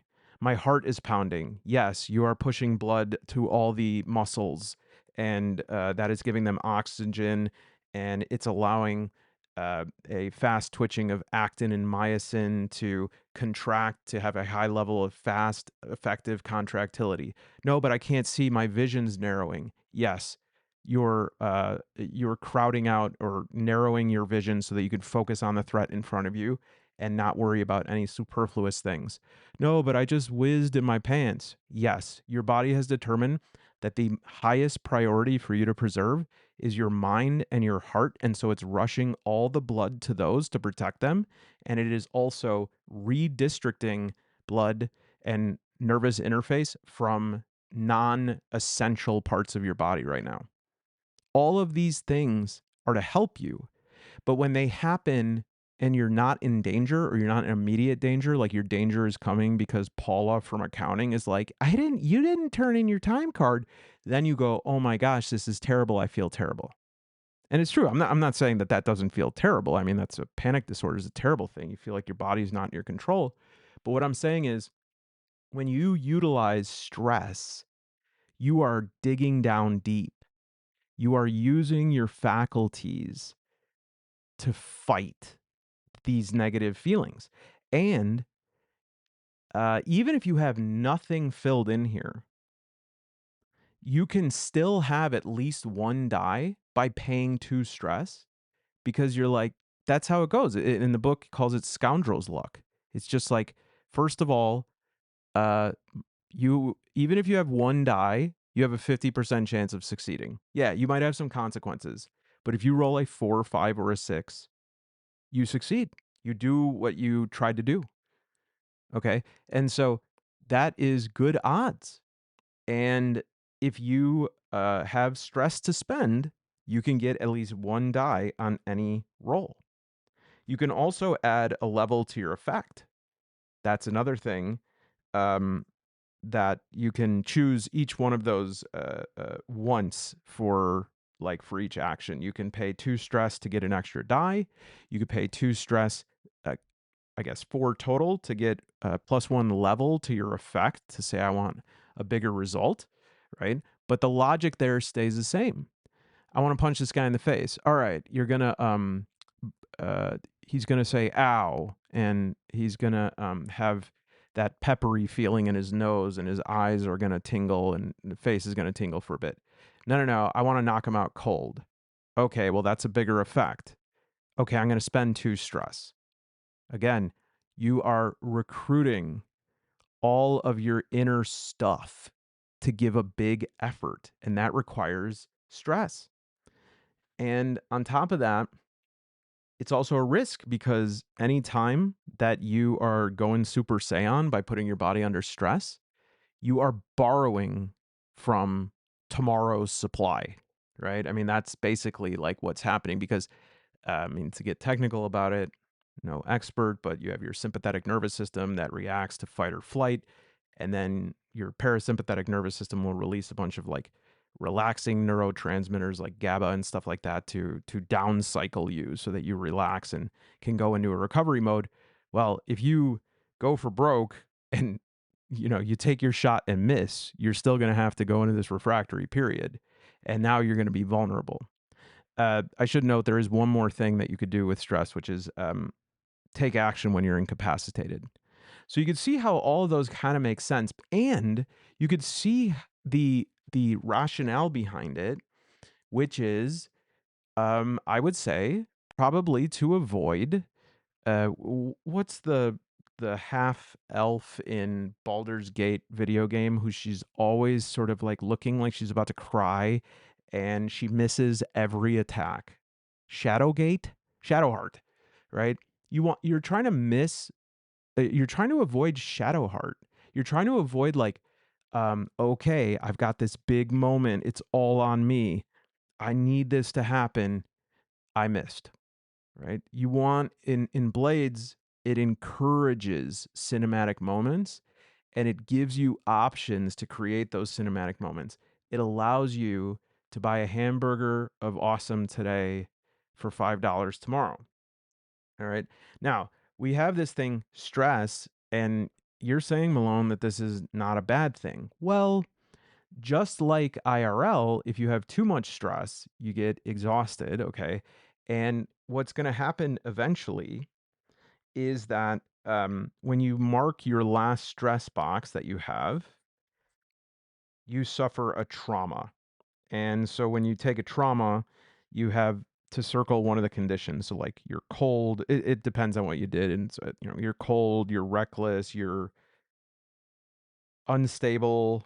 There's a few more. And when you suffer a trauma, you're taken out of action. I think it's you're left for dead. Okay. And and so you have zero stress when you get back, and basically the next downtime you don't have to use your vice, which is what you normally do to reduce your stress. So are we now seeing like the relationship here is you're using this stress for resistance, this resistance can go to trauma, and in order to avoid that, instead of going to trauma, you can do your vice, and your vice lowers your stress so that you are able to um, handle what comes your way, right? Because if you don't, you get trauma. Now you might say, who cares? Well, trauma conditions are permanent. It basically becomes a personality quirk, just like trauma, right? It's I mean, I don't want to say that trauma is forever, but trauma is going to be a persistent reoccurrence of some sort of um, psychological or physical injury from the past that your body is not able, or your mind's not able to differentiate it as being in the past. And so it takes time to sort of incorporate that, to file it away in the Dewey Decimal System of your heart. But for all intents and purposes of a campaign, unless you're playing a campaign that involves 5 years of psychoanalysis or something, that is just going to become a Phil Collins heartbreak. Phil said, "You never fully recover because you gave a piece of your heart away," and that's beautiful. There's nothing about heartbreak here. I don't want to slander Phil Collins or Blades in the Dark. As a side note, in addition to taking stress and either pushing yourself for two stress or having a teammate take one stress to assist you, both of those give you one die. You do a flashback potentially. You can get a what's called a setup, where your teammate can essentially uh, put you in a better position to succeed. It's slightly different from an assist, and I'll leave that to you to differentiate. You could use certain items have a descriptor of like fine. They're a fine item, and they are capable of when you use them, they modify, might add +1 die if for your roll, or they might affect position or the effect. There's a group action for things that are appropriate for everyone doing it at once. Some characters have special armor. where you can sort of ignore the results of a roll by junking the armor. And this is something, the Devil's Bargain is a great illustration of one of the coolest things about Blades is the collaborative nature of it. A Devil's Bargain can be proposed by the GM. It can also be proposed by another player. And essentially, it is this thing that's like, you get another die, but you have a guaranteed narrative consequence, like we talked about. And this is another thing here, is that at a certain point, this sequence of fluid moving around this machine eventually spills into a waterway that is accounted only by words. And what I mean by that is trauma, for example, like what does that do? Well, it could have a mechanical effect, but if you look at like cold, that doesn't mean you're chilly. It means you're not moved by social, emotional appeals or social bonds. And so that is the point at which the quantitative is translated into the qualitative. Okay, so and this is simply unavoidable. Most games do this by hiding the qualitative effect in very distinct absolutist outcomes. So it's like, oh, well, I prefer a game that's all qualitative. This affects this, and this affects this, and this lowers this, and that raises that, and you could use this, etc. Yes, but there is this one qualitative effect you can't avoid: death. You could say, oh, no, death is when your HP is 0. No. Death is the narrative consequence of your HP being 0. And in this game, it means you have the highest level of harm. And by the way, I just wanted to note that there's a modified harm system that's introduced in Deep Cuts, the update here. And I think I actually like it. It has a 4th stage to it. And so it makes it so that you can take on some more harm without, I guess, dying. I think that would be the main thing that I'm going to take from this this system here too.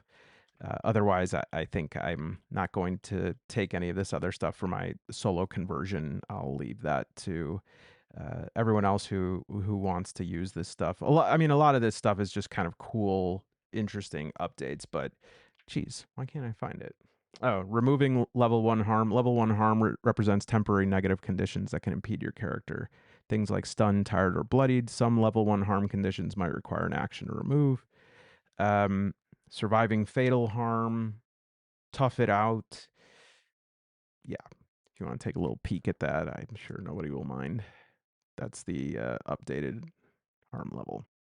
So, yes, another sort of translation over to the narrative might be like in Mothership when you have, what is it,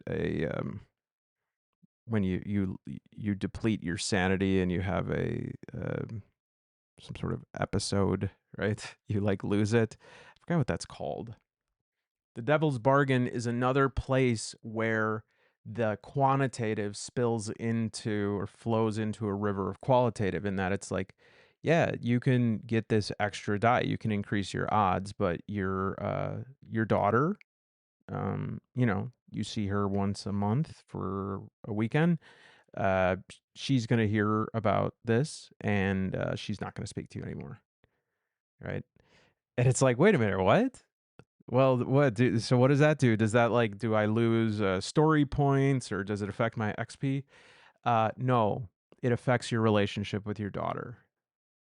Guys, I'm telling you, people don't want to do that in games because they think that's soft power. But I'll tell you, I believe the opposite happens.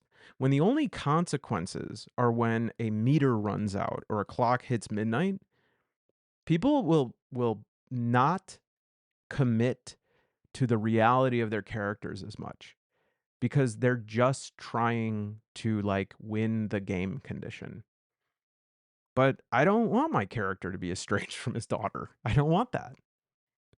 And am I really going to do that for this? And then when I think to myself, I go, what kind of person am I? and that informs my character. Or if I say I won't, how does that affect my relationship with my crew? Now we're role playing, baby. Now we're not like playing Galaga or Arkanoid. We're playing role because now these things are real. They're not just like little numbers accumulating. This seems like the wrong choice, and it's the exact right choice. All right, we've gotten to that part in the video where I've personally lost track of like what's next or what we've said already. And this is kind of the worst part, but also my favorite part, because that means I'm just going to try to leave you with some final words here. And then don't forget, we got a little treat at the end. Um, and also see if we can do anything helpful. Here's some of the other like loops that I've narrowed down, right? So we talked about like position, effect, goes into the action roll, consequence, resistance, stress, harm, and then rinse and repeat. Then you have the actual score, and the score is you complete it, you get a payoff, okay, and your payoff is usually coin and reputation, but also it could be heat depending on how much negative attention, okay. You go into downtime and you can spend that coin, but also you are, depending on how banged up you got, you have to go through recovery, and that recovery might go well, or you might get some difficult entanglements, because your entanglements that you roll are going to be based on your current heat level. All right. And your heat level, when it accumulates to a certain point, is going to increase your wanted level. And your wanted level is going to loop back and potentially affect your next score or whatever the next fiction is. It spills out into the fiction. You also might go to jail. And because I'm, again, a certified Blaze in the Dark instructor, we know that we never talk about jail in videos, but we always say it's very interesting. What I do like about jail, see, here I go. I mean, I've already said what I like about jail, but something I especially like visually is that like the same type of flowchart that's going on with your hideout and improving that, you have a whole network, a whole system going on while you're in prison that is a fully fleshed out loop of play to go through, right? Your character loop is going to be getting XP, um, to increase your abilities, to get better action ratings, but also coin to get better potentially equipment, or to put away in your stash, or to give to whatever your your daughter who you see once a week. And then your crew, they have a rep that will determine their tier. Their tier is determines and is determined by the claims that they have, like how much turf you have. This allows you to expand your hideout, the abilities and the holdings and the structures, and this gives you upgrades. This gives you better scores, which gives you more heat. This is we're putting water in the levers, the pulleys, right? And so yeah, and I think I already said this, but the last one being like heat, wanted, entanglements, the clink prison. Think, think, think. Okay. So let's to end here. I just want to go back to the three things I talked about in terms of solo play at the beginning of this video, and why Blades in the Dark is like, I don't do solo play, and we're going, you're doing solo play. Starting at the top here, the narrative consideration here is one that I think really does feel like the strongest counterweight. Blades is a game about a crew of scoundrels. It is about a dialogue, people at a hideout, people who are friends or are required to just be together because they work together, or hell, they hate each other. But whatever it is, it's that relationship, the tension between them that really gives that a lot of energy to the scene. And In play with a group of people, you have people who are going to embody those different characters. They're going to bring them to life. You're going to be able to react to them. You also have the conversation between the player and the GM. And that conversation is something that is really setting the parameters for each action, right? Like you're having this dialogue. I mean, this game maps out that dialogue. It says, propose your way that you want to resolve, this problem. Then the GM is going to tell you, they're going to give you a deal, right? I'll tell you what, if you do that, this is how hard it's going to be. Here's what your prize might be. And then the player responds. They could be offered a devil's bargain, right? So this is all a bunch of stuff now that I've got to do alone in solo. Well, here's the thing though.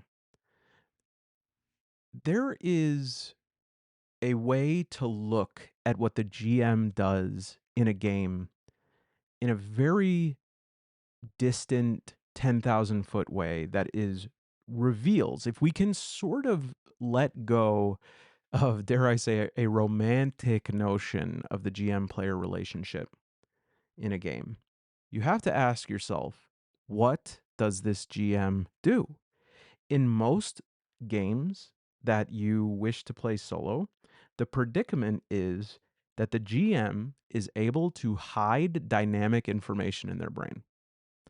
They have numbers and sequence of effects for different causes.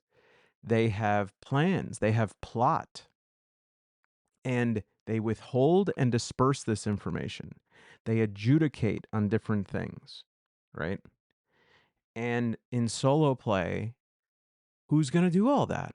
Well, we also have to remember that the deal for solo play is that you're the GM and the player. And most people forget that. They want to just play and they say, how can I outsource the GM role? But that is half of it. And yes, you don't want a situation where you're both like presenting yourself with problems and then also providing the solutions for them. But in fact, Blades is the least important in terms of withholding information and revealing it in time. It is the least, and perhaps hyperbole here does me no favors. I'm not experienced enough to say it's the least here, but of any system I know and have played, it is the least authoritative GM there is.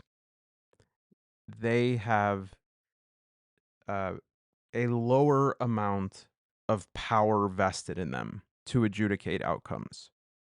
All they do is give you deals and odds. The GM in Blades is a bookie, and you could even negotiate with the odds. And so it is not the same relationship that a GM would have, say, if you were playing Fallout, Mutant Year Zero, if you're playing Dolmenwood, you are basically vassal to the GM and their authoritative proclamations about what reality is or isn't. Hell, you don't even have to stay in the timeline in Blades. Okay? And so these things about like, oh, well, only the GM can say what happens next. Yeah, that's a good system when you're playing with a group of people. When you're playing alone, moving into the GM role, it does not take away from the immersion of the moment in the same way, because the game is always that same distance from the plot. You are directing an awesome scene. That right there is probably the heaviest decision point about whether or not you like Blades. It's the fact that if you are a person, and I thought I was this person, and I'm also holding this in my hand this whole time I've been talking, and I'm not sure why, but if you are the type of person that does not like any game unless you're playing first person Wolfenstein 3D style play where you are looking straight through the eyes of your character and that's the only way to experience being your character. I get that. I do. And I would say that I default towards that, and that I used to not want to involve myself with anything that separated me from that character. And truly, if games go too far from that, I will start to lose interest. I think I played Outgunned recently, and it was too much scripting. I no longer even felt like I was sitting in a director's chair telling, you move over there, and then you're gonna come here. I felt like I was in this like storyboarding the game in Outgunned. I felt no connection to it. It felt like a theory to me, and so I can totally understand that, but I know that I am able to achieve a great level of immersion. And also, as I just talked about, there is a few games that feed numbers into fiction as well as blades. It allows you to convert numbers, dice rolls into fiction, not into just consequences, not into just negative effects, into fiction. And that for me, that that accomplishes for me, this might be the core value of mine in solo role playing, which is I want to meet parts of myself that I have not met or just have not spent a lot of time with. And I think one of the reasons why, um, I don't know about you, but one of my favorite things to do with my friends is talk hypotheticals.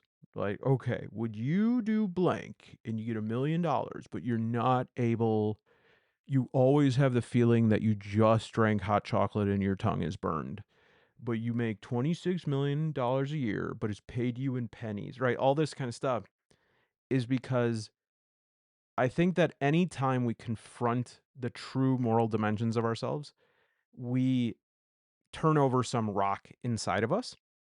And it doesn't always have like some of those rocks have bugs under them. But the thing is once you turn that over, you know what's under there and you own more of the terrain inside yourself. And for me, that is really important because in the moments of life that are most important, I want to be ready. I want to be ready not to do the right thing, not to do the smart thing, not to do the epic thing. I really have a strong desire more than anything else to really maximally be myself. And this is one of the best ways to audition that. And I think that when you have a game that assists you in really feeling consequences and asking you, looking at you, like lowering its head and saying, "Are you okay with that outcome?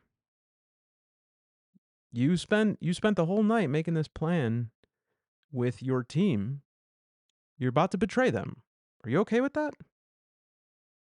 Okay. And then you do it and you're not. You're not okay. How real is that? How real is that when especially when I was younger and I would do something and I would think, "Oh yeah, I don't care." And then the next day I'd say, "Why was I not able to see how much I would hate myself?" Right? So, I could go on about narrative, but mechanically, um I think that the mechanical issues really come down to balance.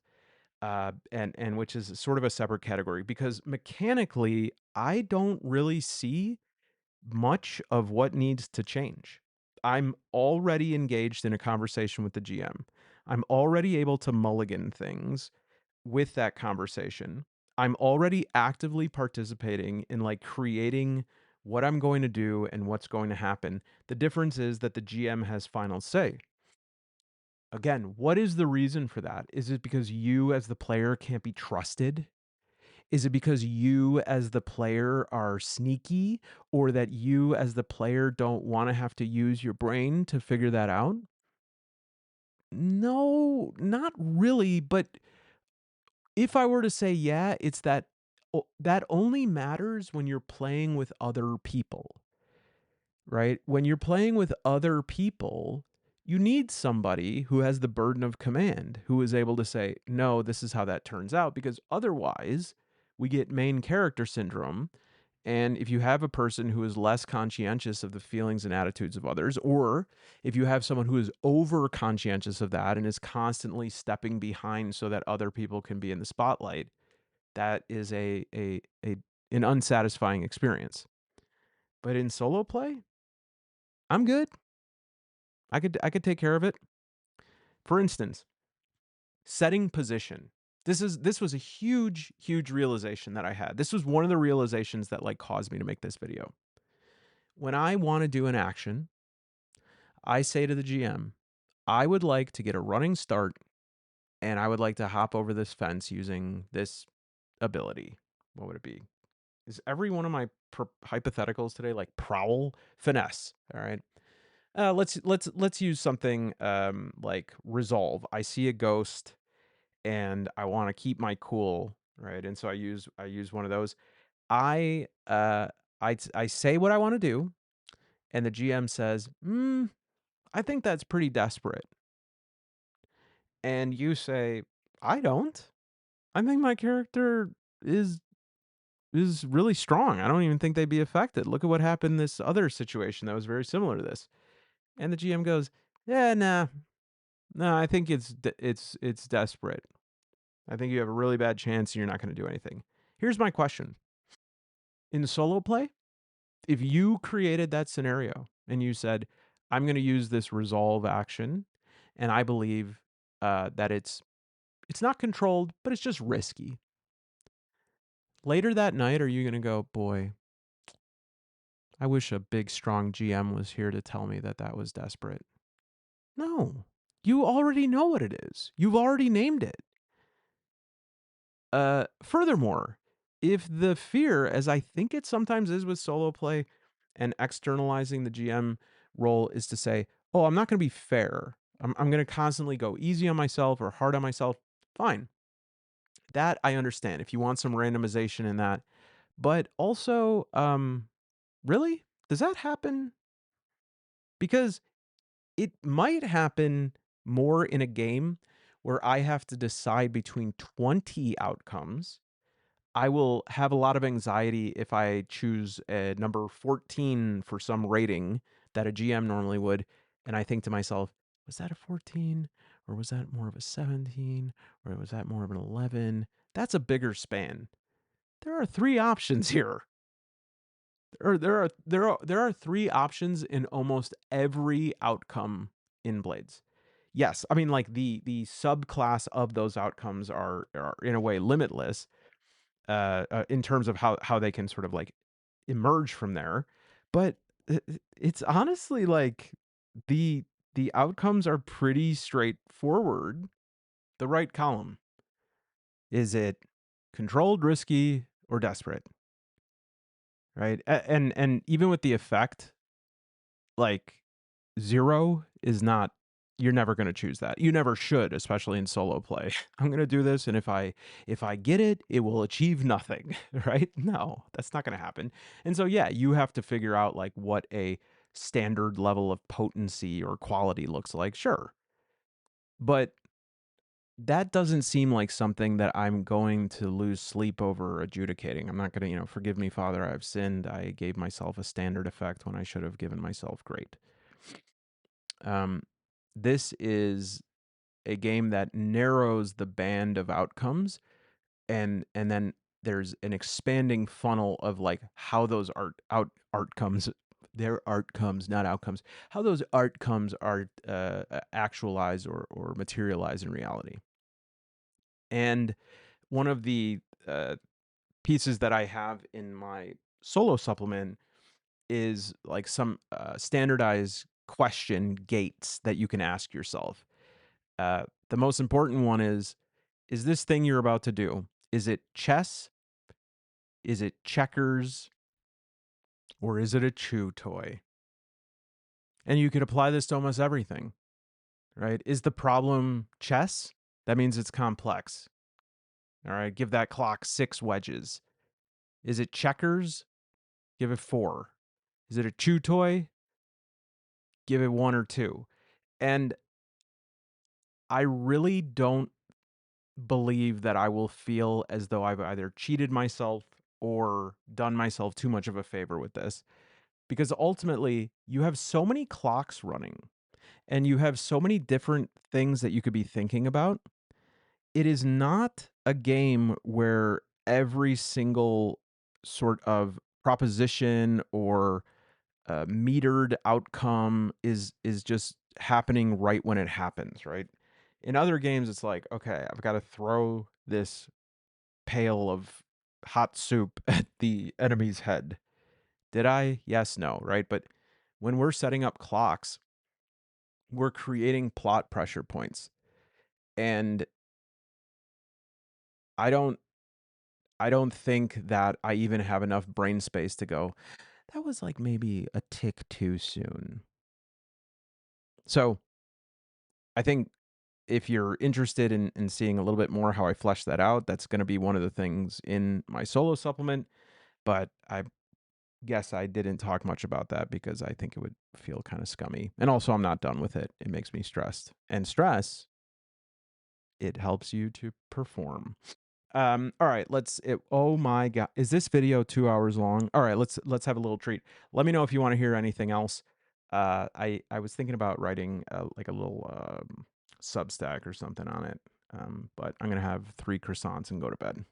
Bye. So the bad news is the video is almost over, but the good news?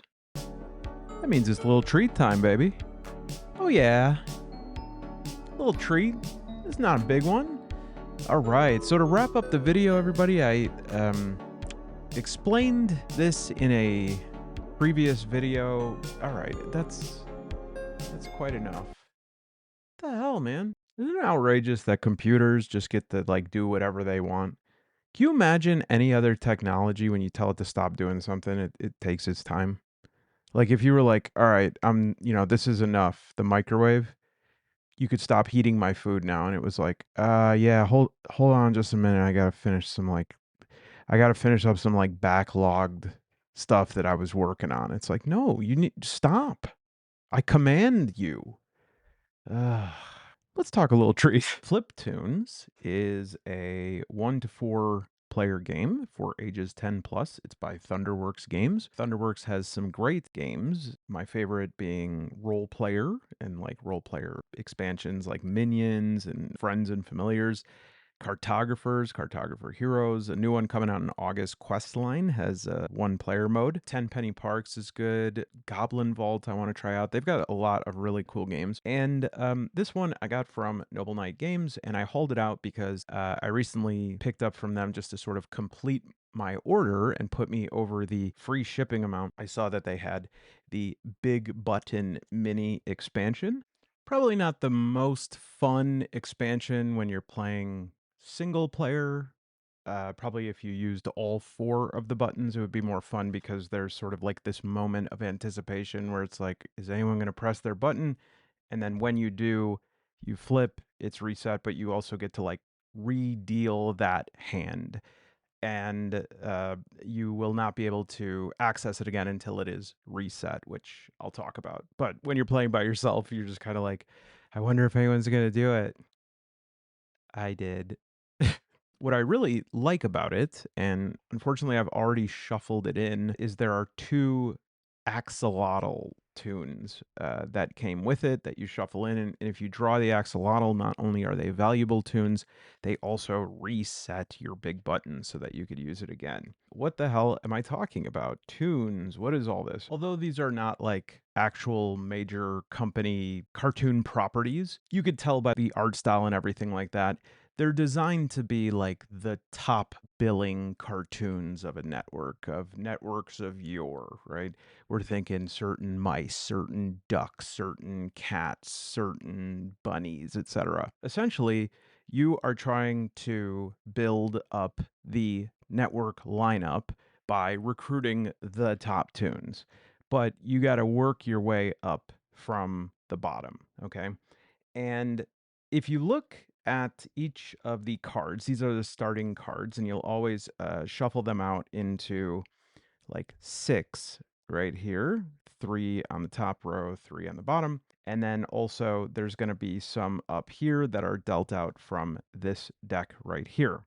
And let me shuffle that together. No matter what order the 5 cards here emerge in, you're actually going to look at this number right here, which is their rank, and organize them by that. So the 5th card I drew here is a camel. And so this is a 5, a 1. So I'm actually going to move that down so that the camel is between the lion and the dog, because these are the actual price of what you would pay to hire them. Okay. As you can see, each of the cards has like some different components to it. And here's a handy dandy listing for it. You have the name, the rank that you organize them by, fame that they are. So this one, the eagle here, is 4. The card count is how many of those cards total are in the deck, so that you could see like how rare it is. And then some of them have a special effect denoted by like an icon. Then some of them have a special ability. All right. And so remember, you are trying to get the best possible lineup. And the way that you do that, well, you got to be an executive. You know, some of these folks had promising careers, but a lot of them threw that away. Why? It's the Hollywood story, right? They got addicted, they got typecast into a role. Caterpillar with the plastic surgery and constantly going into the chrysalis. I'm not even going to get into it, but you want to sort of like trade up. And then the reference cards will have these arrows so that you could track your fame amount as you go through. And what you're trying to do is get a fame of 30. For solo play, there's just a little bit of modifications at the start. So normally in non-solo play, your starting cards would also include a skunk, but the skunk and pig is another one that has to be removed. Really, any cards that sort of have interaction with other players will get put aside. So depending on the challenge you want, you're going to remove a certain amount of cards from this deck at the start of solo play. So I think it's if you want a slapstick starter, easy, you remove 17 cards, 20 cards for normal, 23 cards for maniacal mayhem. So we'll do the slapstick starter of 17, but I'm also going to remove 2 more because there are little solo instructions here for the big button expansion that says if you include the axolotls, you have to take out 2 other cards to sort of like make room for those. And the reason why the amount of cards in this deck is the thing that is going to meter difficulty is because when the deck is exhausted, whenever that happens, you have to tally up your fame. I've played twice. I won on easy, and then on normal, I got smoked. So I'm not sure how I'm going to do here, but now that I think about it, I'm going to have to, you have to deal these out face up anyway. But I'm just going to look through them before I put them aside to make sure that I'm not getting rid of either of the axolotls, because that wouldn't make sense to dismiss 2 extra cards to make room for people that got fired. There's an analogy or a metaphor in there, but who cares? So I'm actually going to do 20 here because with the big button, I feel like that gives me an advantage. And I don't think that any axolotl. Oh, we did have an axolotl. All right. And then we need 2 more out of there.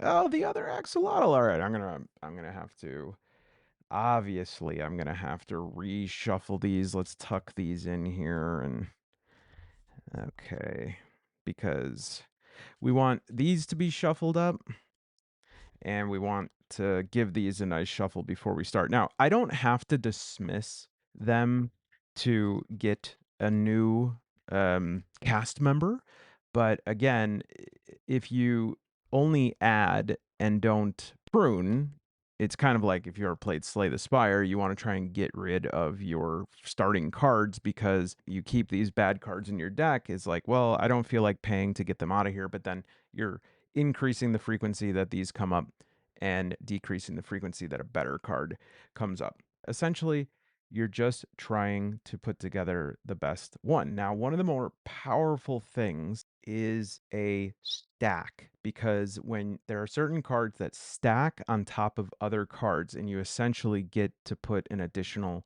card on the grid. And when that happens, you tally up the fame of both of those cards together. All of them are unique. And it's one of the reasons why I'm looking forward to Alfred Valley's game here. That if you haven't watched the video on this, this is a similar type game that I'm really getting into. These are just these sample cards that I put together. The game is more about like relative positioning than it is what a lot of games are, which is just elaborate war. Another game that's cool like this, if you're interested in these type of games, Rove, results-oriented versatile explorer by Button Shy, and Escape the Moon. These are games that are going to be about like moving the cards around in relation to each other. I'm quite fond of these games because you get to spend some time figuring, and so the game ends up being breezy but substantial, so that you feel like satisfied. You feel like you got a meal. All right, so I am conscious of the fact that this is supposed to be a little treat, and we're approaching 10 minutes, so I want to wrap things up. And I know it would be difficult to show all the ins and outs and little nuances of every single card and all the mechanics, but suffice to say, there are limitless mechanics that you can capitalize on. You're always focused on the simple task of optimizing your deck, getting rid of less advantageous cards, getting new cards that are going to be worth more, but also are going to chain with other cards that you have. And then it does come down to luck, but it's like an acceptable, satisfying level of luck. So I figured rather than running through another 10 minutes of paces of showing you how the game plays out, I just want to show you a hand that I literally drew 5 minutes ago while I was uploading and processing another video, because I think it exactly exemplifies the sweet spot of this game so perfectly. So I have my market here. The cards are arranged in order. This one costs 3, 4, 7, 10, 15. Right now, I had like no fame and I was already several hands in. I'm trying to get to 30. I was down to 1. The fame you make on a turn is also the fame you have to like use to purchase new cards. It costs 5 fame to get rid of cards. And so suddenly I turn and I'm doing 2 rows of 3, and their location as well as other cards on the board are going to all interplay with them. So I put out my first card and I'm like, oh, one of my worst cards, the B. This was a starting card worth 1 fame. So my next card, I'm like, ugh. My second, well, actually, my third worst card, my worst card is a caterpillar. So I'm like, man, this is desperate. I'm going to lose. This stack is dwindling. So now I put out a camel, which is good because if no other player or the market has more camels than you, then the camel is worth an additional 2. So the market has 1 camel. I'm not playing against any other players, so hopefully, uh, uh, well, I know that that is already going to get this bonus here, but there's another camel in my deck, and I hope that I get to it here so that I get another bonus camel. So my next card flips. It's an ostrich, and that's only worth 1, but I stack the next revealed card. And this allows me, when I stack, it allows me to put more than 6 cards out, and I get points for everything. The next card is bittersweet. It's a snake. A snake is only worth 1, but it has an effect that says dismiss the top card of your deck and stack the top card from the draw deck on this card. So I have to get rid of this card. So I'm like, oh no, I just purchased like some expensive cards here and I got to discard them for nothing. I didn't realize the snake did that. I turn, the card I discard stinks. So that's actually great. I got a free dismissal of a caterpillar. I'm stacking another camel, ka-ching, and then, oh, this is so good.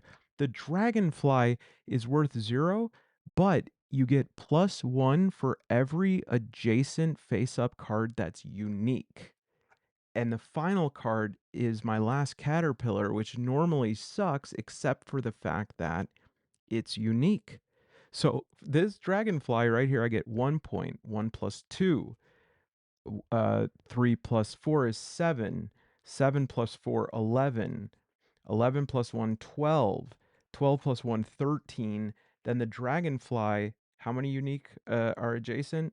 1, 2, 3, 4, 5. Okay, so that's plus 5. So I suddenly went from 1 to all the way up to 18 in one turn. And so now I have to decide, do I like roll that over and hope that I keep having good luck like that? Because if so, if this snake comes up again, I could be in trouble if this snake discards these camels and suddenly I'm a camel behind, right? And so now I have to figure out, do I reinvest that 18? I'm more than halfway to my goal.